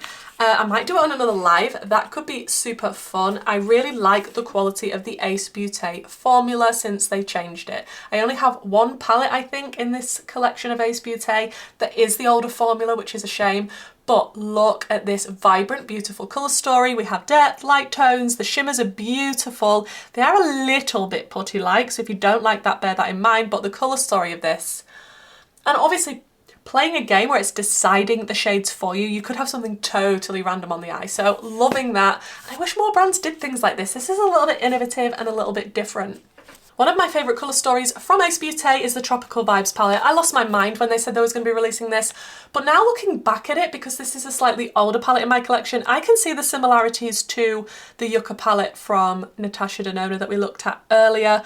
However, having said that, the quality of this one is beautiful, and I do think it brings a little bit of something different to the Natasha Denona one, so I'm obviously still going to be keeping this one. I think it's stunning, and oh, looking at it again, delicious. Now, this was the one I was talking about. I tried Ace Beauté before they changed their formula. This is the Oceanic palette, and yeah, this formula isn't the best. The colour story is an absolute dream, but the actual formula is the one before they changed it, and like I say, it just wasn't, like, it's okay. It feels a little bit standard, if I'm honest. I'm torn as to whether to keep it or to get rid of it though, because I absolutely love this colour story, but I don't want to have to spend the money again to buy it again. Do you know what I mean? Like, it's nice that they're updating the palettes, but it's not nice for me that's got the old formula, so I don't really know what to do about that. Let me think about that for a moment. Then we have 2 limited edition ones from Ace Beauty. I think they are still currently available. This is the Envy palette. Ooh. That's giving me vibes of the Oceanic palette. I don't think it's got everything, obviously, but there are some similarities. Maybe I could declutter the Oceanic palette if I'm keeping the Envy palette. This is brutal, guys, brutal. This is the Aura palette. I thought this colour story was actually quite unique and different just because of the sort of murky yellowy tone that we've got here with the berry, with the actual more truer purple. I love the way that this is curated, and it really interests me and makes me want to pick up the palette when I see a colour story like this. Then we have the Blossom Passion palette, which I can't open. Here we go. This is a red, peachy, bright pinky, leaning purpley kind of palette, and I think it's cute to have because I don't have a lot of tones like this in my collection, especially that are all in one palette. And I do really like the Ace Beauty formula now that it has changed. Then we've got the Classical Paradise. I love this palette so much. Look at this, the yellows with the reds, and then you've got that pop of orange, and you've got a green, and the tones are a little bit different, not what you'd expect, something just a little bit different. I absolutely love it. So we're only getting rid of the Oceanic palette from Ace Beauty. Let's move on to Sigma. Now, I have a little secret passion for Sigma. A lot of their eyeshadows are more neutral leaning, so you wouldn't necessarily think it would be something I would be interested in. However, having said that, I think the quality is amazing, and when I do want a little neutral moment going on, I will look for a Sigma palette in my collection. So first up we have the warm neutrals, and they do all come with a brush. So obviously they are warm and they are neutral, and it is super cute, and I don't know what to tell you guys. Like, yes, I know I love bright Technicolor, but there's just something about the Sigma palettes that draw me in. Then there is the Untamed palette. Love this colour story, a little bit different. Enchanted. Like, yeah, you can see the more on the wearable, I would wear bright green side, and more neutral leaning, but I actually really enjoyed the formula. Now, I do keep this one in its packaging, which is super annoying, but I don't want it to get dirty because it's a little bit velvety. This is the new mod, which is probably my favourite from the brand. I don't know why, I don't know what it is about this palette, but I think it is beautiful. And then we have the Cor de Rosa palette. Oh, look at it. Look, I'm keeping them all. I'm keeping them all. We'll move on to some Huda Beauty now. We've got the Wild Python palette. And I did think this was cute, and I did like the colour story. I don't think it's the best formula in the world, especially for the price that you have to pay for Huda, to be honest. So, sorry for blinding you with the mirror. I'm not sure if I'm going to keep that one, to be honest. I don't know. I definitely want to get rid of this one. The Colour Block palette, it's not the best quality, and it's very expensive for what it is. So that one's definitely going. The Jaguar palette. Jaguar. This one. This one is beautiful, and I love the purple in the middle, so I definitely think I want to keep this because I don't have too much like that, especially in such small travel-friendly packaging. Oh, the chameleon one. I kind of want to keep that too. Okay, the Mercury retrograde is going nowhere, but it doesn't want to open. I don't know if this was the first Huda palette I tried, but I was very drawn to it because of the packaging and obviously the colour story inside. It's not too neutral. You do have some neutral leaning tones in here, but it's just a stunning palette. But mainly the packaging, I'm not going to lie, guys. It's absolutely beautiful and right up my street. So that one is never leaving me. And then we have the Rose Quartz palette. Absolutely stunning. Look at this beauty. That's definitely not going anywhere either because, again, a little bit more muted and neutral leaning, but still beautiful. I think I'm gonna, do I want to keep all 3 of these? Okay, I'm gonna get rid of the chameleon. I'm gonna keep Jaguar, and what we're gonna do with Python. I think I'm not 100% sure, so I'm going to keep it for now because I decided that if I wasn't 100% sure, I would keep hold of it rather than regret letting go of something. So those are the ones we're keeping, those are the ones we're getting rid of. We're going to move on to some Be Perfect, and first up we've got the Manifest palette. Not a lot of people were talking about this one at the time, and I was really impressed with the quality, but again, this was a while ago before I'd tried a lot more brands, and I definitely don't reach for it, and I haven't for a really long time, so that one's going to have to go. Dream Big, I don't even know why I bought this one. I don't even really like the colour story. I don't know what it is. There's just something about it that I'm not keen on, so that one's going too. Then we have the Carnival, the Antidote palette, which is very, very autumnal, neutral, but with greens and oranges and reds, and I really want to keep the Carnival palettes, I think. I don't think I'm going to get rid of any of these.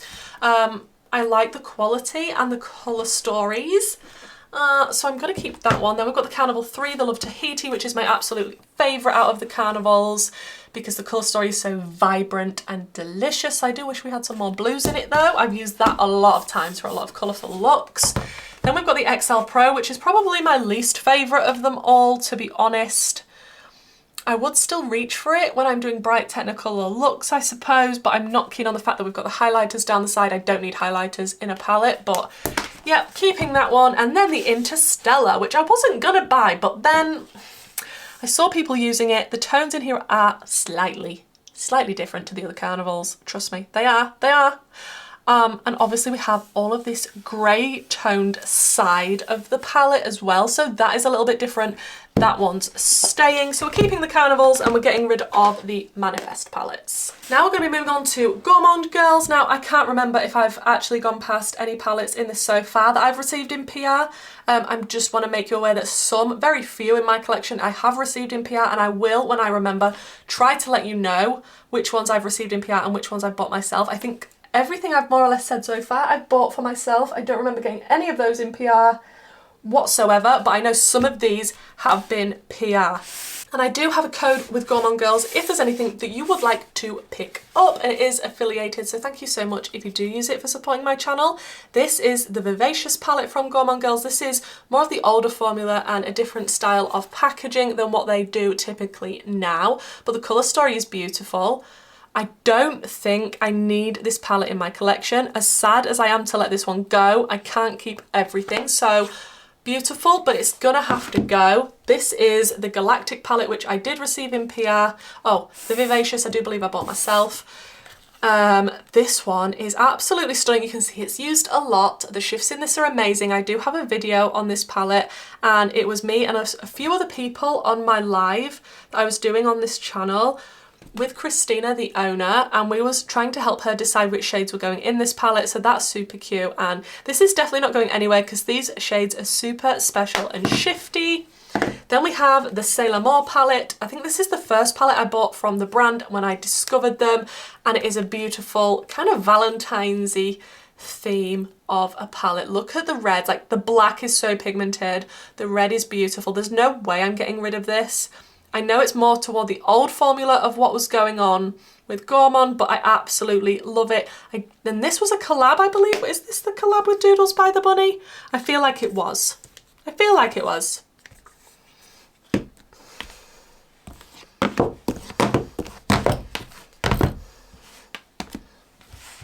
Then we have the Spectra palette, which was gifted to me in PR, and look at this colour story. It is super cute. Again, I don't know if this is more of the older formula from Gourmande, but it is still really nice, so I'll be keeping that one. That Time of the Year palette, which is perfect for this time of the year. Look at this. Blues, greens, a really special icicle shade up here. That silver is intense. Definitely keeping this one. And this one was in PR as well, as is Ethereal. So this is Radioactive. Again, full on palette, full of special shifty shades. I have got a video on this trying to show you the shifts. It's very difficult on camera, but keeping that. And Ethereal, again, a full palette of special shifty shades. So definitely keeping this one. Then we have the Warriors Wear Pink palette with Syria Soto. Inside, the colour story is very pink, red, purple. We do have depth in here. The blacks are always super pigmented from Gourmande girls. I love the aesthetic and the colour story. I think it's beautiful. This one I did receive in PR and I am definitely going to be keeping this. Then we move on to, well, this was the newer formula as well, but this formula and this style of packaging is what Christina from Gourmande does with Doodles by the Bunny. So these are the collabs with Doodles. The first one is Spooked. The packaging, the colour story, stunning. I do have videos on this and I did receive both of these in PR. I love this palette. This is probably my favourite from the brand. There's just something about it. You can go very, very sort of neutral autumnal or very, very bright and Halloweeny. It's gorgeous. Then we have the Nightshade palette, which looks like this. Again, absolutely stunning. I love a green, I love a yellow. These are bright and vibrant and the quality is beautiful. I do have another one from Gourmande, but again, I think that's in my new in still need to fully review basket, so we will come to that. This is a very tall pile of palettes from Unearthly Cosmetics. This one is a little bit dusty, please just ignore that. I have loved Unearthly Cosmetics for a really long time, when they were still called Alien Cosmetics, and I like to collect a lot of their eyeshadow palettes. I will say, they have changed their formula over time. They're an indie brand in the US, and some palettes are better than others. It's a little bit hit or miss sometimes, so I will let you know as we go through which is a good formula that I like and which I'm not so keen on. I'm going to start off with three, I believe they were limited edition palettes. These were from a Halloween collection. I think it was a Halloween mystery box last year. And we have the Thirst palette, which is predominantly red. Like, I like it. They're little quads. They do have a deep shade, a mid-tone shade, a lighter shade, and then a nice corresponding shimmer. The jury's out on whether I'm going to keep these or not. This is the Chilling palette. Oh, look at the shade. That is stunning. I'm definitely keeping this one. I don't think this is my favourite formula from Unearthly, if I'm 100% honest with you, but it's not bad. And this is the green one. I think I'm going to keep those two. What should I do with this? I need to keep more reds. I tend to declutter reds and I need to keep more. I will keep those three. Then we've got the Get Groovy palette, which was from another box. Was this the Summer Mystery Box, the large one? Not sure if you can buy this separately or not. This is a very nice rainbow palette, but it does lack depth for me and blending out shades. I know it's more of a smaller curated palette, so I can kind of see why those aren't there. And we do have a corresponding shimmer to each of the mattes. I think I'm keeping this one. I think. Then this is one that really disappointed me. This was from a Valentine's mystery box and it's called the Surrender palette. Now, Unearthly Cosmetics are known for bright, vibrant and different colour stories that are not your bog standard type of off-the-shelf drugstore palettes. So when I saw this and opened it, I was like, why am I looking at something that looks like an ABH palette? It surprised me a lot. So I wasn't a fan of the colour story and it wasn't what I was expecting. Like, although it's from a mystery box, I was still thinking, but it's supposed to be an Unearthly mystery box. And usually they knock it out of the park with their colour stories and themes. And I wasn't keen on this one. The formula of this, it doesn't feel the same as the other Unearthly Cosmetics palettes I've got, especially this deeper brown. This just disappeared in my crease. I'm definitely getting rid of this one, and I did not think I would any of my Unearthly, but this one is so disappointing that I can't keep hold of it. Then we have the Fall Magic. This is still saying Alien Cosmetics on the packaging because it's an older version. One of the originals. I think it is beautiful. It's, again, a little bit of a different formula to some of the other Unearthly. I think they've tried a lot of formulas over time, which is not necessarily a bad thing because indie brands want to always improve, which is fantastic. But yeah, this is not my favourite formula from the brand, but it's nice and I'll be keeping this one. Then we have one that has been reformulated. This is the reformulated version, and this is the, is it just called the Bunnies? Okay, it really irritates me when the name is not on the packaging. Like, it really should be. But inside, this is the colour story. It's very, very Easter. It's just screaming Easter at me, and it looks like they want to be pastels, but they're a little bit too deep to be pastels. And we do have a corresponding shimmer to each of the mattes. I'm going to be keeping this one. Then we have the Strawberry Milkshake palette, and again, when Unearthly have brought out new versions of their older palettes, they have shrunk them and you're still paying the same price for the palette, but you're getting less of the product. You're just going to be getting more packaging to protect it in transit, which for me if you're going to be making it smaller, especially the actual product that you're buying, like the pans are not this big anymore, then it should be at a reduced cost. But I preferred the bigger pans. I don't know if I'm in the minority with that, but this colour story is delicious and I enjoy this palette. Then we have the Fairy Frolic palette. Bit of an interesting colour story, a little bit grungy, a little bit weird and a little bit different. Then we have the In the Dark palette. This is before the reformulation and the changes because one of the shimmers were changed and I can't remember which one it is. It might be this one. And this has changed 2 or 3 times since this actually launched, but I really enjoy that palette. Then we have the Unearthly Cosmetics Leather and Lace. This, again, this is not as bad as the Surrender palette, but I don't enjoy the quality in this. I don't understand what is wrong with my palette. Like, as you can see, you can even see the mattes. Can you see how, like, strange they look? They feel like they're a little bit hard panned. The shimmers aren't anything special. The packaging sends my eyes funny and you can't read the names properly underneath the shades. The colour story is beautiful. But the actual formula, I really don't like this one compared to a lot of the others. Do I keep it though? Because it is better than the Surrender palette. I'm going to think about it. I'm going to think about it. I don't like to part with Unearthly because they're quite expensive palettes, and especially with the shipping. So it takes a lot for me to declutter an Unearthly palette. Then we have the Capricorn palettes. Bright, vibrant colour story. The Not Normal palette, which was one of the first that I got from the brand because I absolutely fell in love with this, of the murky, different greeny tones and then the pop of purple. Hauntingly Glamorous. This is the gorgeous colour story. It does feel very haunting, the shades that are included in this, and that is super cute. We have the Poison Apple palette. Like, that does just look like a Poison Apple colour story. That is stunning with the red and the green and a little pop of yellow. Now, when I recommend Unearthly to anybody, I like to recommend this palette. This is the Sleepover palette, and I feel like this has got the best quality formula of shadows in out of a lot that I've tried from the brand. So I always recommend this one. If you are into pinks and purples, this is a beautiful palette. You can't buy it like this anymore. Like I say, you will have to have it in a smaller version. The pans are not this big, which makes me very sad. But I feel like this is amazing quality from the brand. Absolutely beautiful. And the way that they've done this, it doesn't just feel like a boring monochromatic pink palette. It looks stunning. Then we have the Lore palette. I know a lot of people really rave about this. I think it's okay. Maybe it's the colour story that just puts me off a little bit. You do have your pops of orange, but you don't have a lot of mattes in this. It's more shimmer heavy, so maybe that's why I struggle with this one a little bit more. Then we have the Witching Hour palette. I absolutely love this colour story, and you can tell why. It's 3 of my favourite colours in eyeshadow, orange, green and purple. The shimmers are intense, especially this Cursed shade. I couldn't believe it when I used that for the first time, and that's definitely not going anywhere. Then we have the So Strange palette, which is obviously from what film? Beetlejuice, that's the one. Can you tell I've been doing this for a real long time now? The colour story in here, oh, I've still got the plastic on this, but I have used it. It's not very cohesive as a colour story, if I'm going to be honest. There's not a lot of depth, and it's a little bit strange. I like the shimmers that have been picked, but the mattes are a very odd, interesting combination.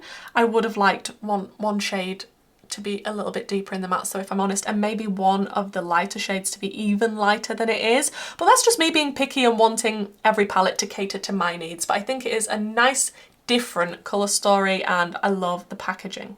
Then we have a holiday release. This was the Smells Like Holiday Spirit palette. Again, it says Alien Cosmetics. You can tell how long I've been buying from the brand. Lovely huge pan sizes, and I like the variety in this. This super light shimmer here. You do have some deeper shimmers. I like the mattes in this. I think it's a funky combination. Like you can see, as I was saying earlier, Unearthly have very interesting and different colour combinations, which is why I was so surprised when we got the Surrender palette. So I think the only one I'm decluttering from Unearthly is the Surrender palette. I mean, I'm shocked I'm even decluttering that because, like I say, they're not the cheapest palettes to buy and they're very expensive to ship to the UK. Let's talk about Lethal Cosmetics. They are an indie brand based in Germany.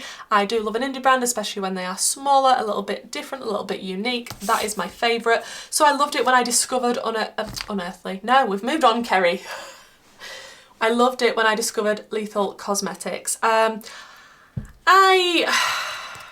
I have a love-hate relationship with Lethal Cosmetics because I think their mattes are on the dry, powdery side and not always super pigmented, and their shimmers can be a little bit crumbly, although they're shifty. I don't know if it's my favourite formula, but I think that it depends on the palette as well. Now this little palette, what is this one called?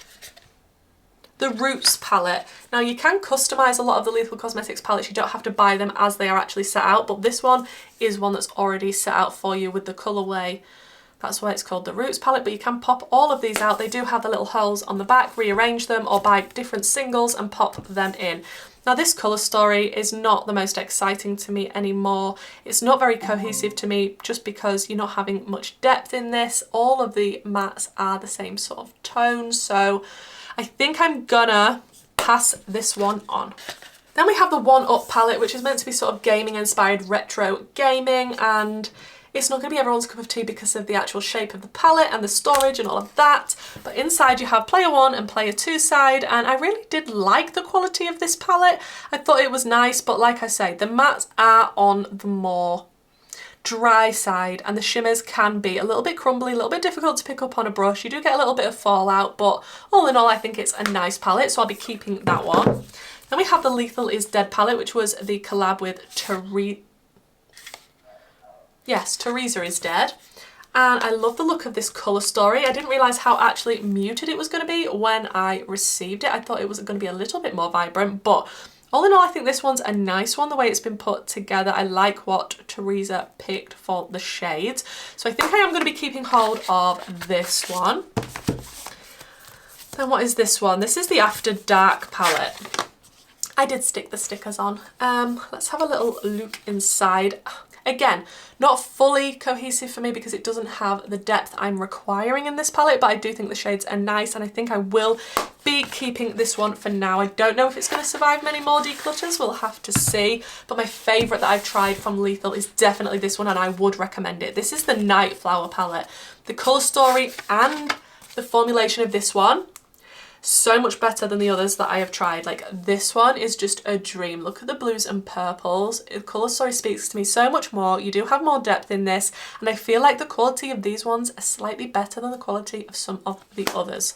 Then we're going to move on to Shroud Cosmetics. Now we have the Creepy Cute palette here, and on the inside we do have pastels and a black. I never reach for this. When am I going to be reaching for this that I just want pastels, a black and a grey? But am I going to keep it? Absolutely, because, you know, it's not cheap to get palettes from indie brands. I do like to have some of my favourite indie brand palettes still in my collection, and I only have 3 from the brand, and I do think it's nice quality. I think it's a colour story issue for me that I would have to pair this with something else, if you know what I mean. Then we have the collabs with Batty Bean. This is the It's Freaking Bats palette, which was the first collab that she did for Halloween, and I fell in love with the colour story. I think it's just insanely beautiful. A lot of people do struggle with this because the mattes in here, you only have 4 mattes and they're a little bit difficult to blend out with each other because they've got different, obviously, undertones and they're not friends on the colour wheel, but all in all I think it is a beautiful palette with nice quality. And then we have the newer one that she did with Shroud, and this is the Halloween palette, and we have some gorgeous orange tones in this. This is by far my favourite I've tried from Shroud. I think it's more of a cohesive colour story. We do have green, the nice mustard up here, the dark ghastly shade, and I love these orange shimmers are spectacular quality. Then we have some Juvia's Place. Now I don't own a lot from the brand, but let's have a little look. We have the Army palette here. I don't really reach for this. Where's the light matte in this? And the, no, that's gonna have to go. What about the mint palette? Suppose if you paired them together, you know? That's more minty though, isn't it? Yeah, I think I'm going to declutter both of these. Then we have the Berries palette. Now I remember using this and it was really nice quality, and it is a little bit better for me because I do have depth and light tones as well. These two shimmers are more or less, like, they've got a slight difference, but they're more or less the same. They could have been a little bit different, but I am going to keep that one. And then the Valhalla 2. I was really excited to receive this, and you can see why from the colour story, but unfortunately we have some pressed glitters, which is just a no from me unless it's from that Colourpop palette from earlier. I love the tones, but the actual formula for me in this is absolute rubbish. I can't believe how much, even in the past, like before I tried special indie brand shades, how much I thought this wasn't living up to the hype for me. However, am I going to keep it? Am I going to use it?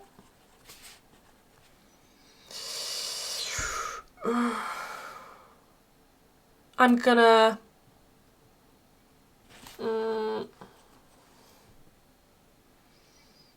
keep it for now. I don't know why. I have no reasoning for this. It's just one of those things, I think. Then we're going to move on to Lois Cosmetics. Now, I'm not even sure if the brand is still going. I've heard nothing from the brand for a really long time. So I've got absolutely no idea. If you do know, please let me know in the comments. I do have some beautiful palettes here. I think the first one that I actually discovered the brand through was this Gone Rogue palette, and this is Bright and Crazy. I think it's beautiful, but this shade is spectacular, but it's like a pressed glitter. The other shimmers are a little bit more traditional, and the mattes, I don't think I need this colour story in my collection anymore, so I am going to be passing that one along. Goodbye to Gone Rogue. Then we have the Rose Metal palette, which is absolutely gorgeous, and it just reminds me of if you want to get ready for a wedding or something like that. It's so stunning. And it's a little bit more on the mauvey side, not just super duper pink. So I absolutely love that, and I'll be keeping the Rose Metal. Then we have, oh yeah, everyone really noticed the brand when they came out with Meet Me in the Underworld, because this packaging, the theming and the story behind this palette and the colour story, like, it's different. It just feels so rich and beautiful, and the quality is really good from this. Like, the mattes are super pigmented. I'll definitely be keeping hold of that one. And then we have the Meet Me at Midnight palette, which I think people were expecting more because they fell in love so much with this one. Then they were like, oh wow, there's a new one, Meet Me at Midnight, what's it going to be inside? But I think for me personally, oh, I can't open it. The colour story isn't my favourite. For me, this isn't Meet Me at Midnight. I don't know what I was expecting, but I don't feel inspired by this colour story. I really like this light purple here. I like the blue, the deeper purple, the black. But I don't know if it's like the sort of reddy tones in the peach that's kind of putting me off a little bit. I'm not quite sure what the issue is, but also the formula of this didn't feel exactly the same as the previous palette, which was amazing quality. There was a few hit or miss shades in this one, which was a little bit unfortunate, coupled with the fact that I wasn't totally in love with the colour story. But I'm still going to keep hold of it because I think it's really nice, and yeah, I can't think of any other reason, but I'm keeping hold of it. Then we're moving on to Arttitude Cosmetics. Now, I am an ambassador for the brand, and I do have a code which is affiliated if you want to save any pennies shopping on their site. And first up, I discovered the brand through the Colour Splash palette. I did buy this one myself. I think the rest I received in PR. But here we go. Look at this gorgeous rainbow palette. I remember creating a look with this, and I was really blown away by the quality, which made me really interested in the brand, and I think it's beautiful. Now, I do have a lot of rainbow colour palettes, as you will have seen, and I am going to pass this on to someone else so they can fall in love with the brand too. And then there was the Phoenix palette. Now, this has got some really special shades in it. So like I say, these ones are the ones that was gifted to me in PR. The super duper special shades in this one is Phoenix and Dreams. Like, I don't know if I'm going to be able to show you the amazing shifts in here, but they are so shifty and stunning. Like, absolutely beautiful. I like the black in here. You can create some really vibrant, fiery types of looks, and I am a fan of this one. Of course, I'm going to be keeping that one. Then we have the VIP palette, and this is a colour story inside. This is a little bit older of a formula from the brand, and although it's beautiful, again, I'm going to be passing this one along because I much prefer the newer formula. And this is the Man-Eater palette, which is the best that the brand has come out with in my opinion, because the colour story, the aesthetics of this, and what I was able to create, like, it just blew me away. This is aesthetically the best palette for me from the brand. The different shimmer formulas, the rich buttery mattes in this, like the colour story, I just think is absolutely sensational. And if anyone wanted to try the brand, this is the palette I would direct them towards because it is fantastic. Then we're going to move on to one of my favourite indie brands. This is Cosmic Brushes. They're a UK based indie brand. I think they're amazing. Now these palettes I did buy myself. There are two that I have received in PR that will be coming up later because, like I say, they're still in my new in review properly basket. But these are the ones that I bought for myself when I first discovered the brand, and I thought they were fantastic. Like, I can't tell you, they are so affordable for what you are getting and the quality. There's a reason that they are one of my favourite indie brands, and there's a reason why their palettes sell out like within an hour, within a few minutes, some of them. Now, I don't think you can get the Royal Rose anymore, but I think all of the rest are in stock. Well, not in stock right now because, like I say, they sell out, but they're not discontinued. So the Royal Rose, which is when I really fell in love with the brand, like, look at this colour story, and I can't tell you, Cosmic Brushes, I can say without a shadow of a doubt, is one of my favourite formulas in my entire collection. Like, the mattes and the shimmers, they are just knock it out of the park special. And because these palettes are so affordable as well, and I can support a UK indie brand, it blows my mind. I like the packaging as well because it's cardboard and you've got the nice rounded sides, and it all just feels just amazing. I could go on about Cosmic Brushes for a real long time. So let's put that one away and let's move on. We will not be throwing any of these away. This is the Muse palette, and the colour story inside is, oh, look at this. Look at, like, it speaks for itself. I don't need to tell you anymore. The formula in all of these is absolutely fantastic. And we have Delicious Delights. Look at this. I've just had to sit here holding the palette open because there was an ambulance or something going past, knee-gnawing. This Sprinkles shade. I'm sorry, what? What did you say? Could you be any more shifty? Like, And then Serenity, which was my absolute favourite from the brand for a really long time. Look at this colour story, like, they're so aesthetically pleasing. So many options with this palette and to go in so many different ways. Still one of my favourites in my entire collection. Then we're going to move on to some BH Cosmetics. Some of these you can't get anymore. I know you can't get these anymore, which is ridiculous because these were the best that BH had ever come out with. These are the Sweet Shop palettes. I've got all of the shades, all of the colours of the palettes, apart from the neutral brown one. So why don't we start with those first, because they are definitely my favourite from the brand. So we've got the Bubblegum palette, which is obviously blue. They're very monochromatic colour stories, but each of them inside have a deep matte, a light matte, two mid-tone mattes and corresponding shimmers. And the formula is amazing. These were so popular. It's such a shame they discontinued them. Then we have the Orange Sorbet.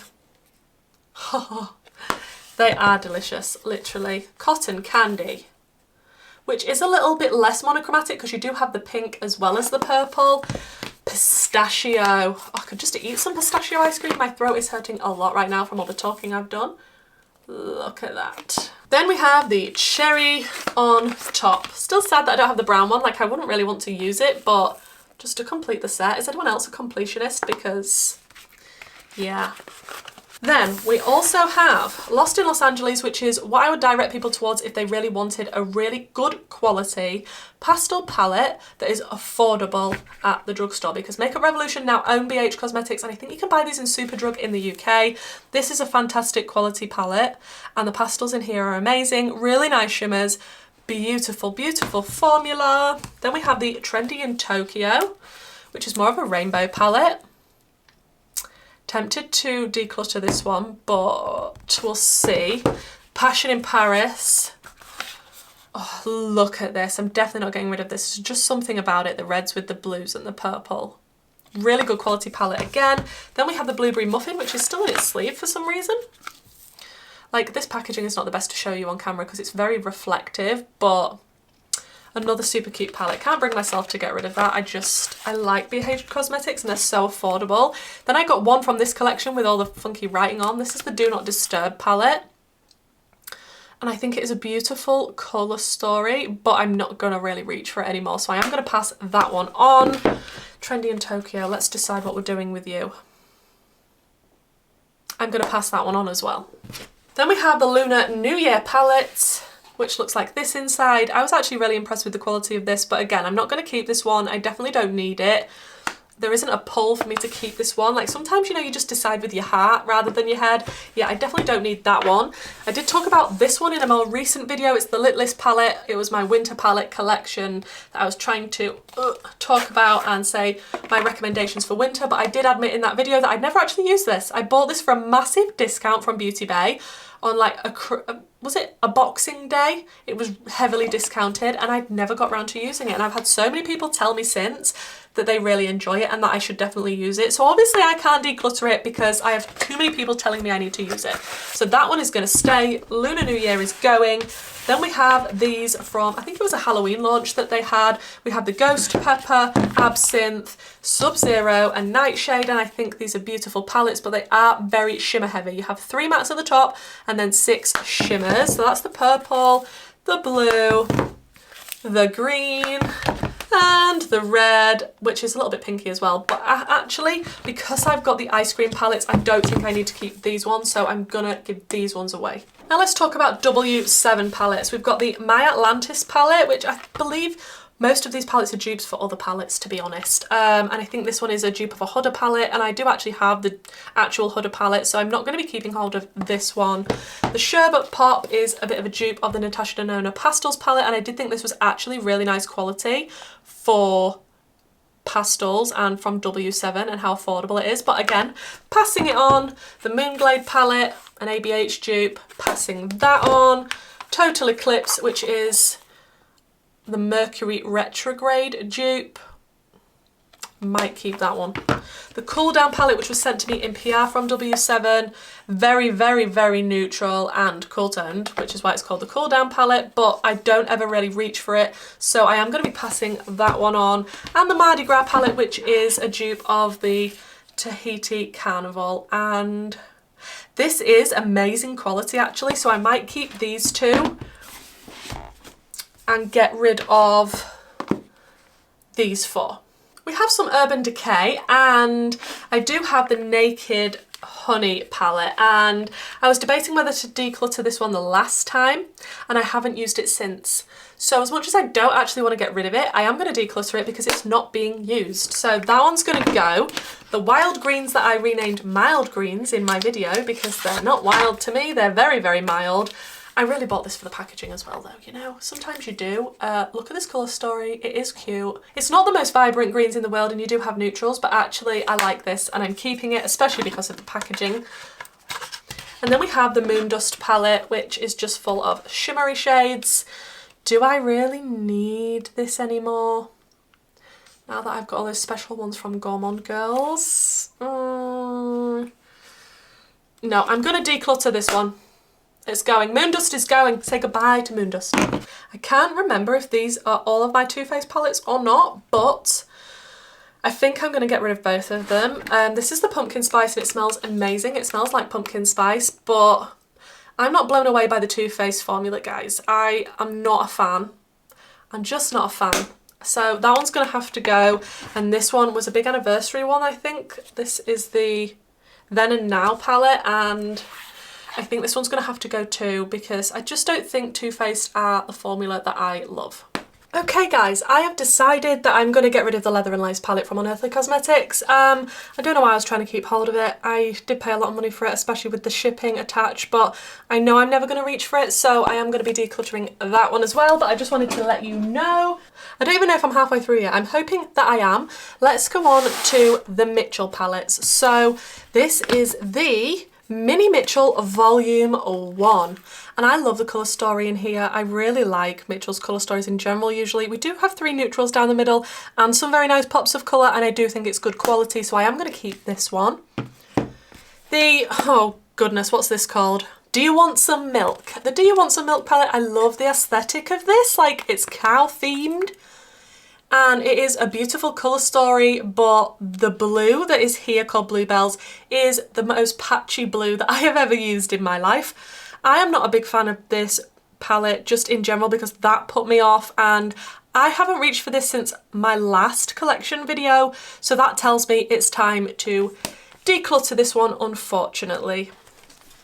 Now the other 2 that come in the pouches, the Head in the Clouds and the Feet on the Ground palette, I am going to be keeping both of these because I love the aesthetics and I love the quality inside and the colour stories. I don't reach for them an awful lot, but they definitely still have a place in my collection. I still love the little pouches that they come in, I can't lie. Some people didn't really appreciate that, but like, look at the colour stories, man, and the quality is really good. I'm not even sure if you can still buy these anymore. These are the first ones that Mitchell came out with when he started his own brand. But yes, I'll be keeping those three and getting rid of the cow. Okay, then we have one here from Martine Cosmetics. This is the Martine's Diner palette, and as you can see, it's a very diner themed inspo, beautiful for this, and the colour story inside I actually really like. It does feel very diner-esque, especially with the packaging and how that is. I did quite like the colour story of this, but I haven't actually reached for it again, so I shouldn't really be holding on to it as much as I enjoyed it. I just know that I'm not going to reach for it, so I'm going to declutter this one. Then we have the only thing I own from Sugar Pill Cosmetics. This is the capsule palette, which I don't know which number it is. It's the one with the orange on, you can see, you know, it's this one. I really wanted to get one of these just because I love the design of this. The fact that it looks like a pill and inside the way that it's laid out, I think it's fantastic. I really did like this green shimmer here, but I never ever reach for this, so unfortunately that's going to be going to a new home too. Let's move on to some Lunar Beauty. Now I do have the 12 Days of Lunar eyeshadow palette. This was an advent calendar for last Christmas, the Christmas of 2022. I do forget that people are going to be watching this like not straight away as soon as I've uploaded, so I really should stop referring to this time of the year, which is currently winter 2023. But this was the palette, and each day that you open the 12 days advent calendar you got a different shade. A lot of people was upset because the actual packaging of this doesn't represent the colour story that you're getting inside. So a lot of people was expecting some gorgeous blues and purples and wintry tones, and we're getting more of an autumnal colour story inside, which did disappoint me. However, having said that, I think the colour story is beautiful and I think the quality is really nice, so I am going to be keeping hold of this one. Then we have the two Moonspell palettes. So the Moonspell Volume 1, which you definitely can't get anymore. I had to get this secondhand. I think it was, where did I get it from? I can't even remember now. But I really liked the colour story of this one. Like, it is not that unique anymore, especially in my collection, but I'm definitely going to be keeping it because I enjoy using that palette. And then, of course, because I got that and it looks like a little book, can't get it back in, I had to get the Moonspell Volume 2, but it's really sad that they're not the same size. Like, if you're standing them next to each other on a shelf, like, why wouldn't you have done them the same size? Like, this one's slightly bigger, which, why? Why do this? But in this one, it's a totally different colour story. As you can see, it is more purple, pink and red. And I don't have that many reddy, pinky purples in my collection compared to the greens, do you know? And I do like this. Don't think it's the exact same formula as the Moonspell Volume 1, but I didn't have any issues personally with this formula. I know some people did. So I'm going to be keeping those two together. The Strawberry Dream palette, like, even the packaging of this palette is, it is just a dream. It's beautiful, and on the inside I really love the colour story. And this shade in particular, which looks a little bit all over the place now because I've used it a lot, is Blue Diamond. It is a white with beautiful blue shifts. Like, look at that for winter time all over the lid. Definitely keeping this. Then we've got the Eternal Eclipse palette, which is a very nice neutral palette from Lunar Beauty, and I do like this and I do reach for it when I want a neutral, especially if I want to deepen it up and make it more dramatic, and I like the depth in the shimmers in this palette, so I'll be keeping that one. Then we have the Greek Goddess palette. Look inside this one, and we have a special shade in this called Nemesis, and I have a friend that is called Nemesis and she actually gifted me this palette. There is no way I'm getting rid of this. Swatching this out, it was absolutely beautiful, so that is definitely staying as part of my Lunar Beauty collection. Then we have a Kim Chi palette here. This was a collab between Kim Chi and Naomi Smalls. It's the Two Queens in One Desert palette. And as much as I think the colour story is that's upside down, beautiful and vibrant, I love this green. Look at that green. I actually think I'm going to pass this on so somebody else can enjoy it now. Then we have some palettes from NYX. First of all, we've got the Barbie palette. I don't know why I got this. I was in the midst of enjoying the Barbie sort of time we had when the Barbie movie came out, and it's the Turn Up the Kennedy palette. I've already decluttered the other one that was more neutral leaning. Yeah, I'm not keeping this. There's not a place for it in my collection. Unfortunately, it does have the little lip gloss attached. Then we've got the Modern Dreamer and the Ultimate Utopia. I'm decluttering the Modern Dreamer just because I've got a better formula of rainbow palettes in my collection, so that one is going. But the Ultimate Utopia, I was waiting for the longest time for this to be released in the UK, and it finally was. And I'm not disappointed with this colour story, and it is a really nice formula. I enjoyed working with this, and I think it's just a little bit different. Like the tones that are included, like this green and this sort of bluey purple, I think it is really pretty. So this is the only one that I'll be keeping from NYX. Then we have this from Dose of Colours. This is the Marvellous Mauves palette, and if we open it up with its soft touch packaging, look how cute this little colour story is. It is a gorgeous little mauve palette. Now I do have mauves in my Natasha Denona Retro palette, and then there was another palette that I said was like it, so I don't think I need to keep this one, and I can give this to a happy home. Then we've got the Viseart Dark Edit palette, and I was actually surprised at how small this was. How small the little dinky pens are. This is the only thing I've got from Viseart, so I am going to be keeping it, and I don't reach for it an awful lot, but I feel like I'm kind of keeping it just because it's the only thing I own from the brand. But I'm not mad at the colour story. You can do something deep, dramatic and dark with it. And the only thing that I own from Game Beauty is this Adventure palette, and as you know from earlier when I was talking about Kaleidos and the packaging and the way that it folds over and it's magnetic, I love packaging that does that. So I'm impressed with this packaging, and this is the colour story. That's upside down. This is the colour story inside, and I think it is super cute. It is gaming inspired, and obviously we've got a lot of greens in here. This one looks like a pressed glitter. I don't think I've actually dug into that one, but because it is the only thing I've got from the brand, I am going to be keeping it, and I definitely need to play around with it some more. Now, I did receive this palette from a really lovely friend and subscriber. It says Girl Cult on it. I can't actually remember if that's the name of the palette or it's the name of the brand. If you know, please do let us know in the comments. But a lot of the writing on the back, it's either in Chinese or Japanese or something that obviously I can't read, but it does say Girl Cult. That's the only clue I've got going on here, and it looks like a gorgeous little shiny green pebble. And if we open it up, which side is it opening? That way, Kerry. There we, oh, look at this. Look at how stunning that is. There's no way I'm parting with this. It was a beautiful gift, and I think it looks so cute. Like just to pop in your handbag or something, that is absolutely adorable, and it is special. And I have nothing like this in my collection, so I'm super happy to have this. Then we have a Random Technique eyeshadow palette. This is all matte, and it is sort of a smoky grey eyeshadow palette, super affordable. I think you can get it on Amazon, and the deepest shade in this is not actually a black, it is actually a super deep grey. I really did like this for the price. The quality is really good, but I don't think I need to keep it in my collection anymore. Then we're going into Blood Moon by Wenzdae Cosmetics, another indie brand, and if we open her up, like this silver is such a special shade. The blue is super vibrant. I'm loving the orange and the red and the black. I like the colour story of this, but I don't reach for it an awful lot, so I will pass this on to somebody else and maybe they can enjoy it. Then the only thing I own from this brand is Certify, the Affinity 2 palette, and it is predominantly blues and greens, and I think it is an absolutely stunning colour story, but I think, again, I'm going to pass this on. I've definitely got palettes that have got these colours in, and I can't keep all of them. Then this palette I did receive in PR. This is the Dream House Cosmetics Midnight Garden palette. I love the packaging of this.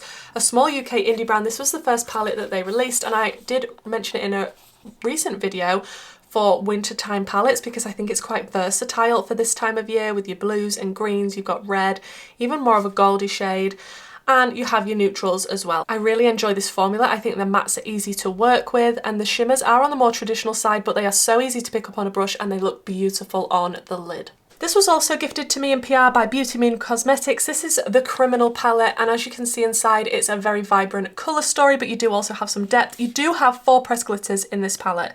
And as we have discussed, I am not the biggest fan of pressed glitters. I know some people absolutely love them, but they're definitely not for me. So that part of the palette for me is redundant. I do really enjoy this palette and I think it is super cute, but because it's got the 4 pressed glitters, I think I am going to pass this on to someone who can enjoy them.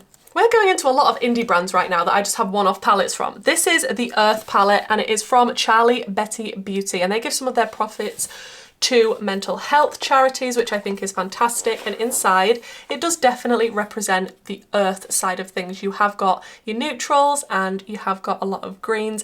I really enjoyed working with this, especially the bright pops of colour. The shimmers, again, more traditional, but very easy to pick up and look beautiful on the lid. The mattes are very blendable, and I do really like the case of this, the actual packaging itself. It feels quite luxurious, especially with the clasps on the top.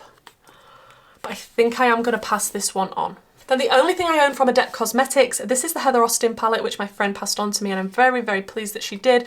I still need to play around with this because I have heard people either really love Adept or really dislike Adept because of their formulas, especially the shimmers. So it's going to be interesting to see what I think. Now, I don't typically lust after Adept palettes because they are very, very shimmer heavy, and I like my mattes. However, having said that, this one's got greens in it. So this is why I thought this one could be cute. This shade is very intriguing to me, as is this one. So I can definitely play around with this and maybe do some looks over on my Instagram. I'm intrigued. Then we have the September Rose Still Pretty palette. I'm not sure if this is discontinued or not anymore, but I loved the look of this colour story.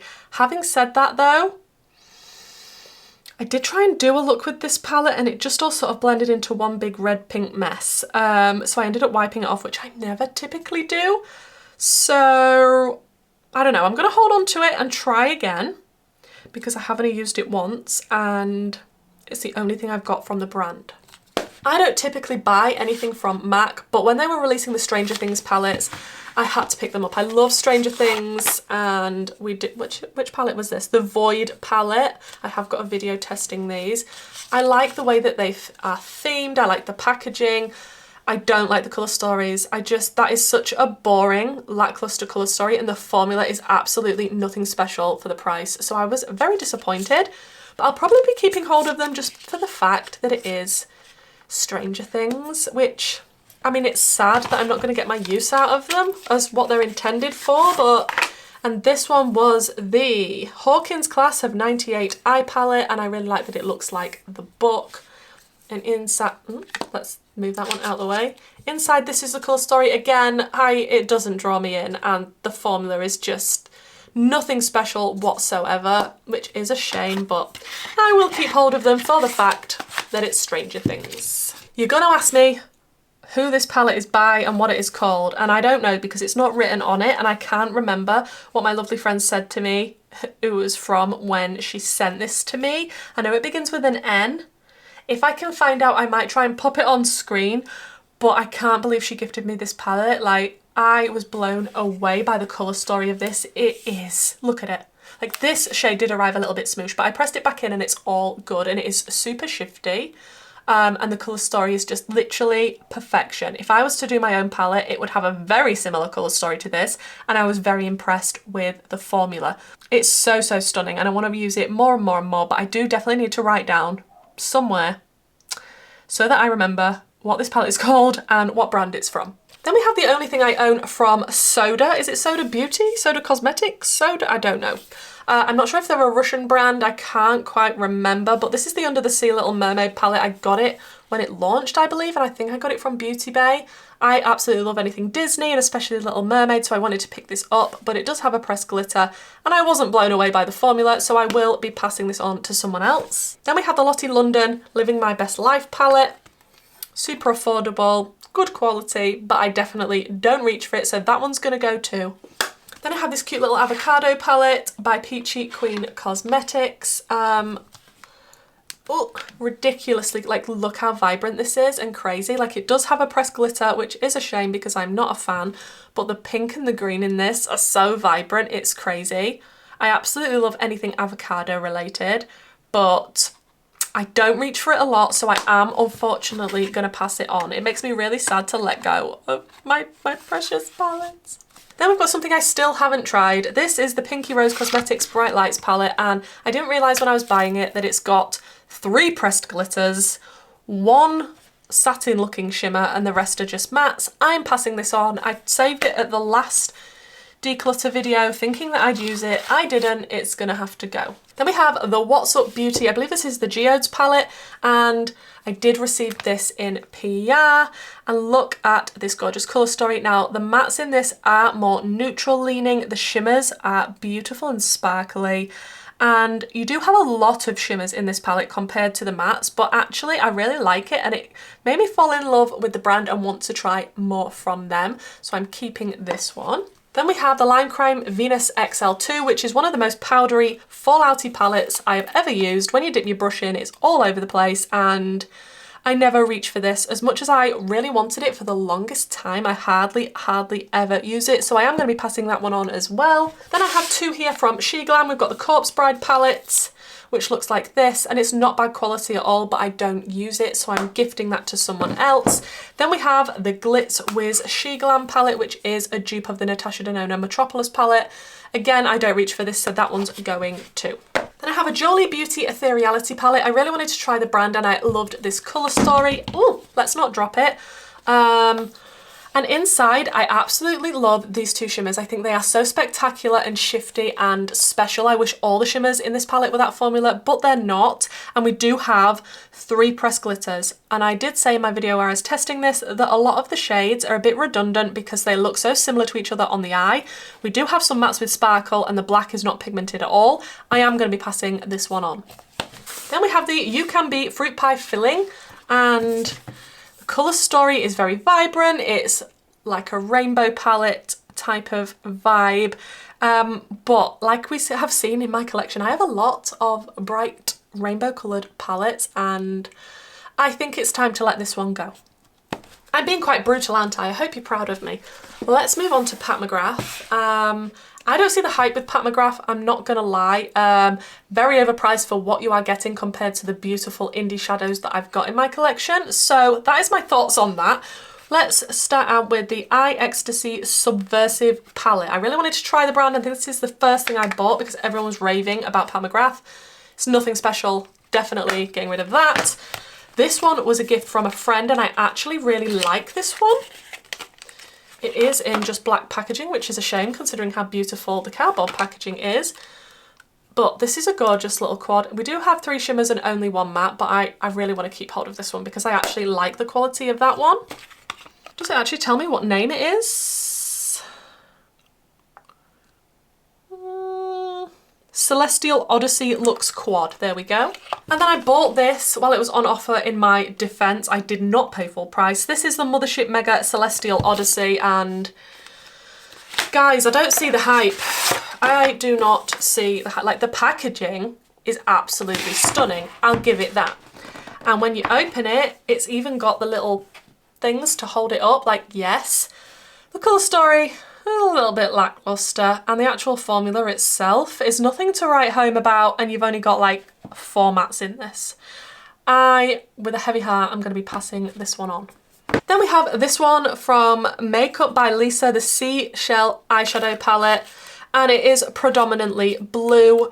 I don't think I need more blues in my life. As much as I love having different palettes from brands and I don't have anything else, I am going to gift this to somebody else. Then we have a Sugar Drizzle palette. This is the Pickle palette. Like, oh my goodness, look at this palette. Look how incredibly cute this is. Like, it's pickle related. Like, I don't actually like pickles. I think they're gross. But the fact that it's a palette, I think it's super cute. I love greens, and I think although we've only got 2 mattes, I would definitely be reaching for this. I could definitely pair it with something else and I wouldn't mind doing that just because I love the look of this, and especially the shifty shade here. Definitely staying.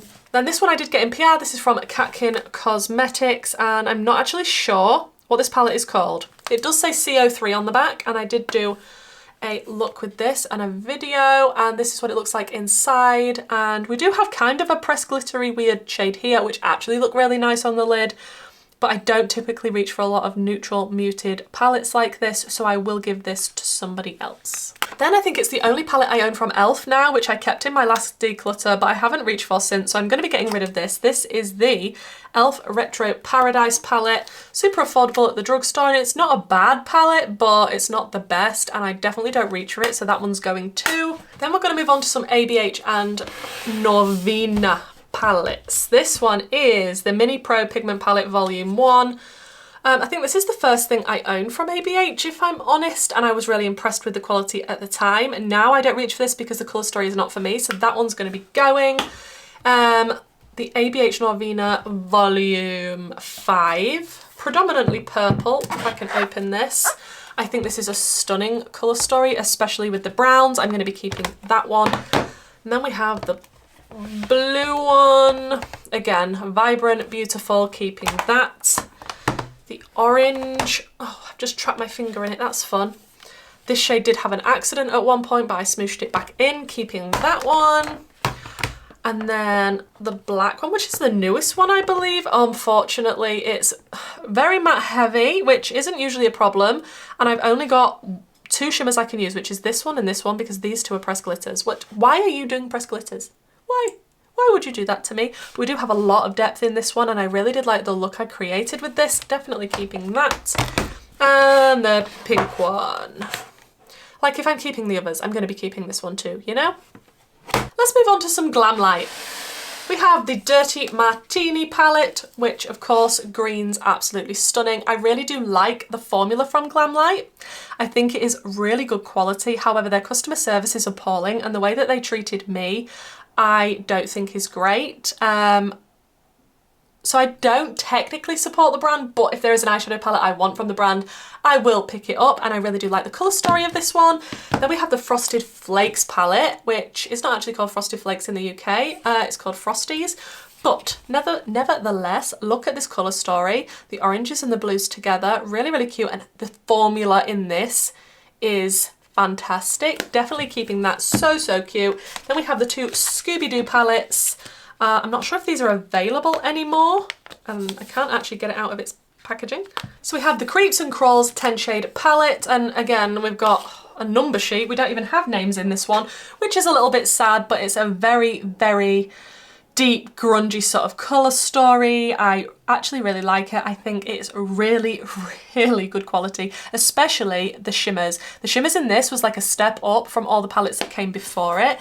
Then we have the Rutro Raggy palette. Again, let's get rid of this number sheet.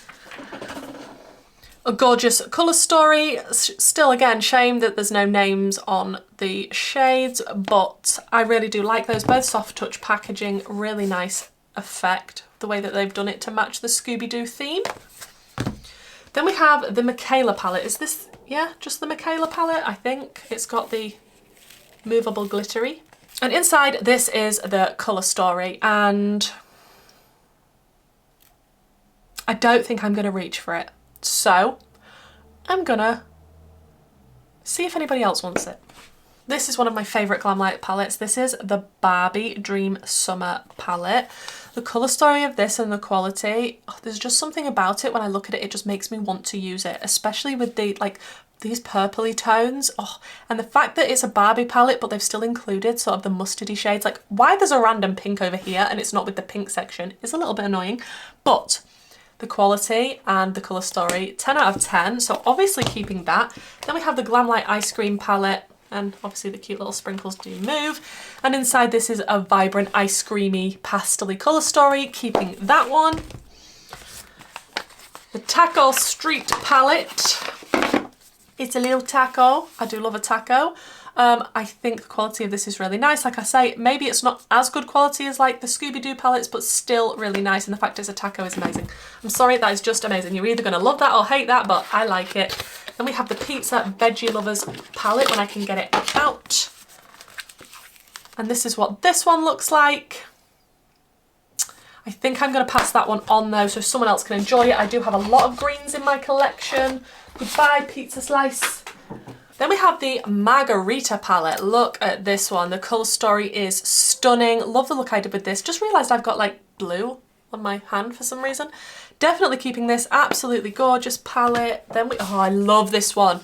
The Strawberry Shortcake Berrylicious palette. Like, I'm not a big fan of Strawberry Shortcake as in watching it, but the colour story, how could I say no to this? The berry tones in this with the greens, absolutely beautiful. Then we have a big taco. I don't even know if they still do these anymore. Maybe they do, I'm not sure. Like, that is so nice. but I think I prefer the smaller taco palette, so I think I'm going to give away the big taco palette. And then we have the newest Scooby-Doo collab from Glamlight, and it's a lot bigger and it's got the holographic on the front.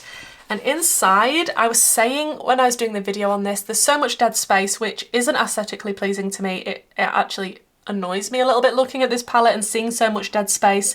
The way that the colour story has been laid out is for each character has got a different row. So the top one would be Scooby, the next one would be Shaggy, etc. as we go down. So I can understand why it's laid out the way that it is, but I don't think the colour story is nice as you're looking at it, the way that it's been put together like this. It's a little bit annoying, to be honest. I'm going to keep hold of it for now, and we'll see if it survives another declutter. It's time to move on to some P. Louise, and I've got quite a lot of P. Louise palettes, so we'll start with the Stack 'em Up palettes, which I think are really good quality, every single one of them. I think I've got every colour that they come in, but we'll talk through them. So the pink one is probably my least favourite, just because it's pink, to be honest, but having said that, you do have some more depth in this, which is really nice, and I like the fact that I've got all of them and they are good quality. So that is the pink one called Smoney Tones, and then we have the green one called Healthy is Wealthy. Beautiful colours in this again, and we do go from light to dark in these. Then there's Back Yourself, which is more orange and yellow. And then we have CEOOOOOO, which is the more purple, but we do have different tones in this. We've got the cool tones and the warm tones. I find this one very aesthetically pleasing. And then we have got Talk is Cheap, which is blue. But again, we've got this sort of funky purpley blue as well. And the different blues that are included in this, I think it's really well done. So that is one of my favourites from the Stack 'em Ups. Then we've got two of the Love Tapes. We've got Going Solo, which is more of a smoky eye type love tape, and I think it is really nice quality, so I am going to hold on to that one. And Under the Mistletoe was a limited edition. I don't think you can get it anymore, but of course it's very, very Christmassy themed, and I'm 1,000,000% keeping this. I think it is so cute. Then we've got a huge, I'm just bashing this everywhere palette. It does come with a lock and key, which is a cute idea, but practically it's not that great to store and things because you're not going to keep it locked and then have to unlock it every time. When you've got a big collection like me, you don't want to be faffing around doing things like that, but I think the packaging is beautiful and it does look like a book, which I think is really nice to stand on the side. And this is a fully pastel. I mean, it does go deeper and more mid-tone pastel, but still very, very pastel. So if you're wanting a lot of pastels for summer and you want them to be good quality, this one is a really nice option. However, it could have been edited down a lot because all these shades are going to look more or less the same on the eye, so I don't think it needed to be this big. And this is the other side, which is the real reason that I bought the palette, because I think this side is so aesthetically pleasing. I love these types of tones together. Then we have the Money Shop palette, which the money is supposed to move, and some of mine do and some of mine are stuck. And then if we open her up, we've just got a full-on gorgeous green palette. And if we pull out the drawer that is at the bottom, we get even more grungier and sort of yellowy browny tone. Let me try and fit it actually all on camera so you can see. And the drawer does fully come out if you just wanted to take that out, but they are big and bulky. You either love P. Louise packaging or you hate it. But if you want a green palette, I think this caters to a lot of green lovers' needs. Then we have the Blend Away 2022 palette. Let's open this one up. Like, this is just humongous. Again, could have been edited down. Like, all of these light shades, looking at them, seriously, they're gonna look the same on the eye, as well as a lot of the deeper shades. It definitely needed editing down, in my opinion. It didn't have to be so big. You do have a nice mirror in this. And I think the formula from P. Louise is really nice. I haven't had any problems with her mattes or shimmers, and I'm really happy to own the palettes that I do from the brand. Then we have the Watch the Queen Conquer palette, which actually, if you open up the middle, it's supposed to act like a chessboard. However, it doesn't sit fully flat, so actually playing chess on it, I don't really know if that would work. Also, it didn't come with little miniature chess pieces to stand on the little board. I think that would have been a cute touch if P. Louise had have done that. But having said that, the quality of this palette and the colour story I love. I know not everybody loved the quality of this one, but I didn't have any issues. We have a pinky purpley side, and then on the other side, it is more orangey, red, yellow and green. Stunning. Then we have the A World Full of Wonder palette, and this does light up, I believe. Yes, the little crystals do light up. which is, turn it off, a very nice touch. And again, we have the drawer, which is my favourite part of this palette because the purples in here are the types of purples that I like. But we also, if we lift this up, have these purples too. So again, purple lover's dream.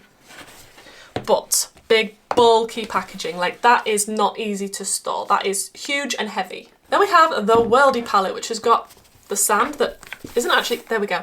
The sand is now moving again. That's all good. We don't have a drawer on this one. And when I can actually get it open, this is the colour story inside. I think it is really cute. I haven't used this for a really long time. We only have 3 shimmers and they are on the deeper side, but I'm going to keep hold of it for now. Then we have some Glaminatrix Cosmetics. So I've got the Silent Night palette here, which is a super cute one for Christmas. Now it did come with 2 smooshed shades, which is a bit of a shame, but I did press them back in and I think it is really nice for Christmas time. I wish I'd have included this palette and remembered it in my winter palettes of this year. I definitely would have included it, especially with this nice deep blue, the green, the red. I just think it is amazing quality, especially the shimmers that are super shifty. So I love that Silent Night palette. Not sure if you can, oops, still get it anymore. Then we have the Glaminatrix Nocturnal palette. Interesting packaging, a little bit different. And inside, I loved the look of this colour story. There was no way I wasn't going to be picking this up. They are an Australian indie brand, so it's not the cheapest to get to us in the UK. And I wasn't blown away by the formula, but I didn't hate it either. The mattes aren't my favourite. The shimmers were quite difficult to pick up and work with, but I do believe they have changed the formula in this palette since then, and they realised that there was some issues, especially with travel, especially all the way from Australia. So I do think it's cute and I don't want to declutter it, but it's not my favourite formula. Now I did used to have an affiliate code with Clarity Cosmetics and I did used to really like the brand, hence why I've got some palettes of theirs. However, they have had really poor customer service, especially to one of my very, very good friends, and the way that they handled it was so unprofessional that I just can no longer continue to support the brand. So I'm probably going to declutter, maybe not amazing, but the rest of these palettes, just because I don't really want them sitting around for me to just look at them and then feel sad that I know how they treated my friend. So we have the Cobra palette here, which I will be getting rid of, but it is a beautiful colour story, really big pans. So Amazing is such a beautiful palette, which is the reason why I really want to keep hold of it. I think it is absolutely gorgeous pastel palette and the shimmers are spectacular. So I will keep hold of this one. The Bloom palette, I feel like I've got all the shades I need in the Glamlight Scooby-Doo palette because they are very similar tones. And I did really enjoy using this. This was such a lovely palette, but again, I don't think I can keep it. And then we have the Carnival palette, which I think is discontinued now anyway, and the pan sizes are huge and it is very bright and colourful, but again, going to be passing that one along. Moving on to Give Me Glow, we have got the Juicy Olive. Look at this. Look at this. The quality is amazing. I like how the packaging looks. I think it is so cute. I like anything food themed as well, I've noticed. But obviously, gorgeous green palette. I love all green eyeshadow. That is definitely staying. I really do like Give Me Glow. They are another indie brand. I think they are they based in the US? I feel like they are. This is the Bad Witch Club palette. Oh, this is intense and insane, and I absolutely love the colour story of this. It's just something a little bit different, and even just looking at it now, I just want to put it on my eyes right now. I'm not wearing any makeup and I feel like I want to play with this one. Then we have the Pastel Dreams palette, again another pastel, beautiful palette, really nice shimmers that correspond with each of the mattes. And then we have the Haunted Pumpkin, which I do have a video on. Look at this, like with the little pumpkin indentations. I'm sorry, but that is so cute, and I love the fact that they did square pans in this one. I'm a big fan of this palette. Then we have 2 palettes from Blend Bunny. Now also I don't buy from Blend Bunny and I don't support the brand because of the customer service, again, to a different one of my friends, and I saw all the messages and I wasn't the biggest fan of how they handled things. I mean, people move on, things change. I can forgive and forget, but I just don't actively choose to buy from the brand anymore. But this is the Blends palette, which is a fully matte palette, and it's a rainbow palette. A lot of people rave about them being their favourite matte formula, and It's not for me. It's a good formula, don't get me wrong. It's very, very good, but it's definitely not my favourite. I've definitely got better in my collection. Should I keep it? This one was a gift from a friend as well, so I feel like I am going to hang on to that. And the Surge palette is the first one I tried from the brand, and I love the fact that it had neons, as well as a row of deep shades, as well as pastels, as well as midtones, and a corresponding shimmer. Now, this palette is an original before the shimmer formula was changed, and these shimmers don't even last 10 minutes in my crease without breaking up. That is not the reason I'm keeping the palette. The reason I'm keeping it is for the neons, because I don't have tones like this in my collection other than these. Okay, it's actually time for the Beauty Bay palettes, and I have a lot of Beauty Bay palettes. I love to collect them.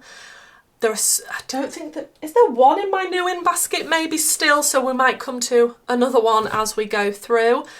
But we're going to talk through all the Beauty Bays. I do have a lot of the limited edition palettes that are the 20 pans. But we're just going to start because I've been talking for a real long time now. This is the Berries 16 colour palette, which they released only in this size, which then they released afterwards the bigger size, which annoyed me because I would have bought the bigger size had it have arrived at the same time as the 16 colour palette. But this is what it looks like. We do have the pinks and the berries. I really do quite like the Beauty Bay formula. I don't think it's my favourite, but for the price I think it's really good. The mattes are pigmented, blendable, not the most buildable in the world, but really good quality. And the shimmers, if you like putty-like shimmers, you might love the Beauty Bay formula. Some are less putty-like than others. This is the Retro Love, the 20 colour palette. This is one of the limited editions, and I do love this colour story. I can't see myself parting with any of my Beauty Bay palettes, if I'm honest. Then we have another limited edition, the new Romantic. Usually if they're a £20, they are the limited edition, just so I don't have to keep saying it every single time that we come to one. Then we have the Book of Magic palette. Again, a gorgeous colour story, super pigmented and beautiful. Sunset Horizons for the perfect sunset eye. Like, look at that. Then we have Dark Fantasy, which is very dark. I quite like that one. Then we have New Mood, which I wasn't the biggest fan of. I really dislike the front packaging of this one. It's okay. It's okay. It doesn't make me want to reach for it an awful lot. Wilderness is one of my favourites from Beauty Bay. Absolutely stunning colour story. This is probably my favourite limited edition palette that they've done. And we have the Age of Opulence. Very opulent. Then we've got the Love Notes. I wasn't as keen on this one. It doesn't have many mid-tone shades and it's very, very light. Then we have the Nikkie Tutorials and Beauty Bay collab. A lot of people didn't like this palette because the mattes in this are just so lackluster and not the usual formula from Beauty Bay, but the shimmers are beautiful. Yeah, I'm still keeping it. Then we have the collab with Mitchell. It's called the Me, Myself and Mitchell palette, which obviously not available anymore. Let me just take the mirror out so I don't blind you. There is a magnetic mirror inside, but this is the colour story and this is one of the first palettes I bought when I was getting into makeup as well. And I think it's really nice. I don't like the shimmers in this. I only keep this for the mattes. The shimmer formula is not it for me. Then we have got some Disney collabs with Beauty Bay. This is the Bambi palette, all matte. Why am I keeping this? I should really, really pass this on because as much as I love Beauty Bay, I just don't think I need that one in my life. This is the Alice in Wonderland one, again, all matte. Yeah, I'm going to pass that one on too. I'm not the biggest fan of these little Disney ones. And I do have some more that actually come in a 3 set, so it was really weird that they just released these two without it being part of the collection, like, or in another set. I preferred these 3 to the 2 that I've just shown you. And they do come in little sleeves. This is the, oh, I can't get it out of the sleeve. It's stuck. This is the Jungle Book palette. Much more of a me colour story, but again, I'm not fussed about them. I don't reach for them. And the Alice in Wonderland. There is another Alice in Wonderland. That's that colour story. Very vibrant and nice. And then the Dumbo, which was my least favourite, if I'm honest, guys. Like, so yeah, I think I'm actually going to be parting with all of those, which I didn't think I was going to be, but I definitely don't reach for them. So the Disney ones can leave. Then we have some of the smaller palettes. This is the Beauty Bay Pastels, the perfect pastel companion palette to pair with any other palette when you want a blending out shade, and this is really nice quality.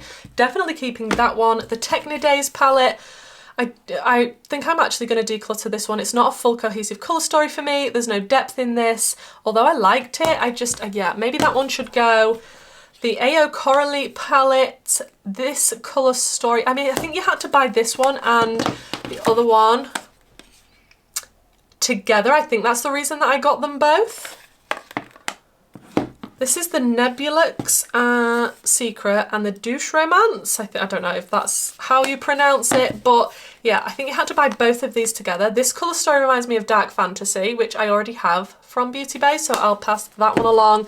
And this one just isn't my cup of tea colour story wise, although they're nice quality, so that one can go too. Then we have the Utopia, which is kind of like the pastel palette, but a deeper version.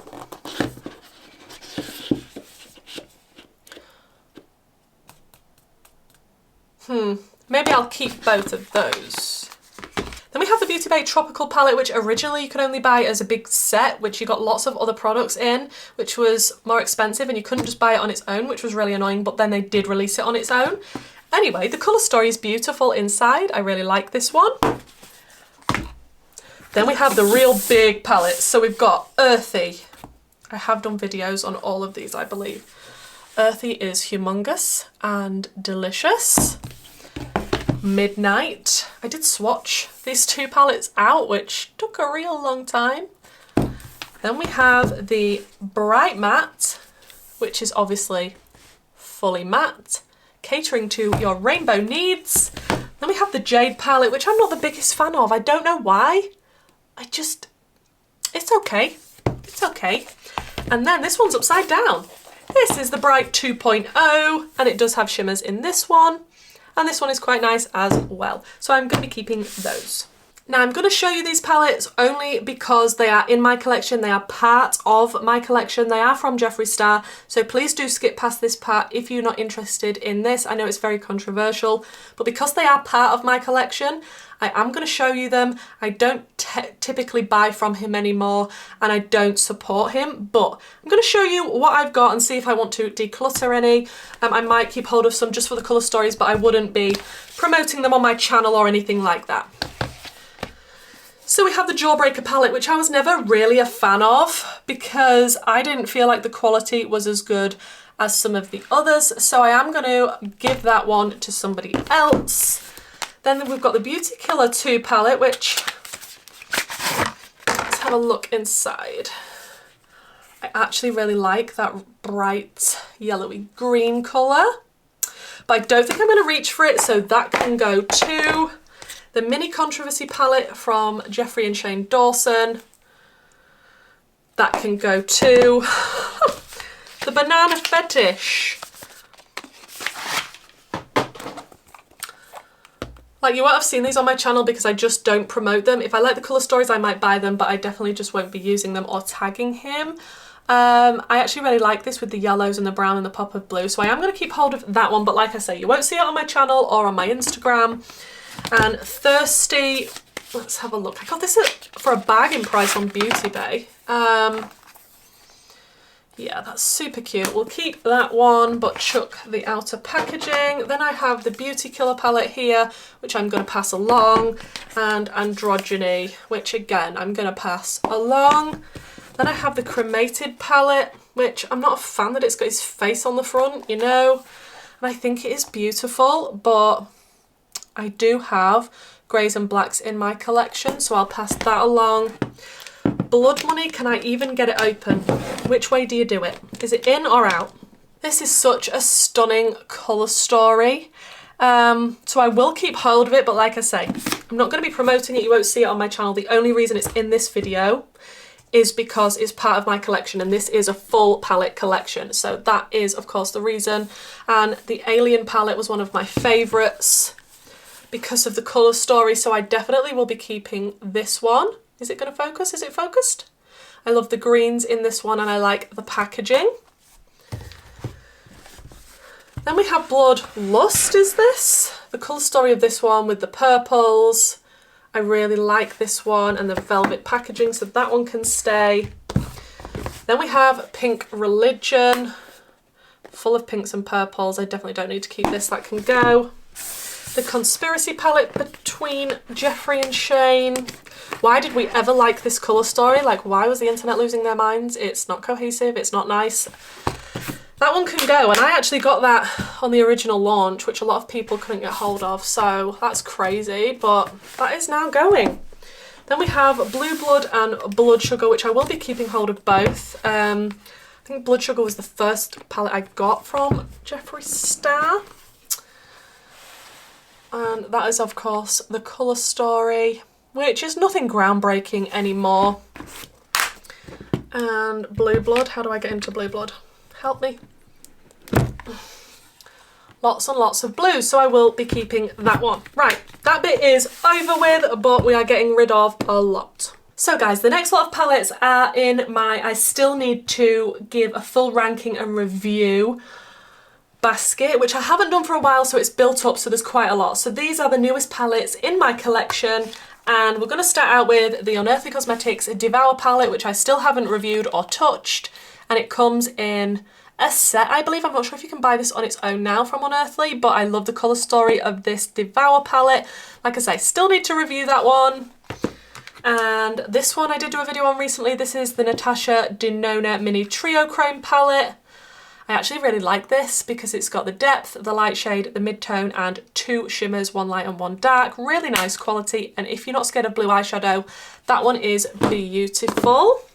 Then we have 2 from Odin's Eye and Angelica Nyqvist. This is from the Halloween collection, and we have the Trick or Treat palette. As we know from earlier, I love Odin's Eye, and this colour story is beautiful, although I do think it leans more Christmas than Halloween, but I can see the vibe. And the Little Ghost palette looks like this. Again, beautiful and cute colour story. And we have another Beauty Bay palette. This is the Rich palette, which I actually reviewed a while ago. This is how long I haven't sorted this bag out and actually ranked my recent palettes.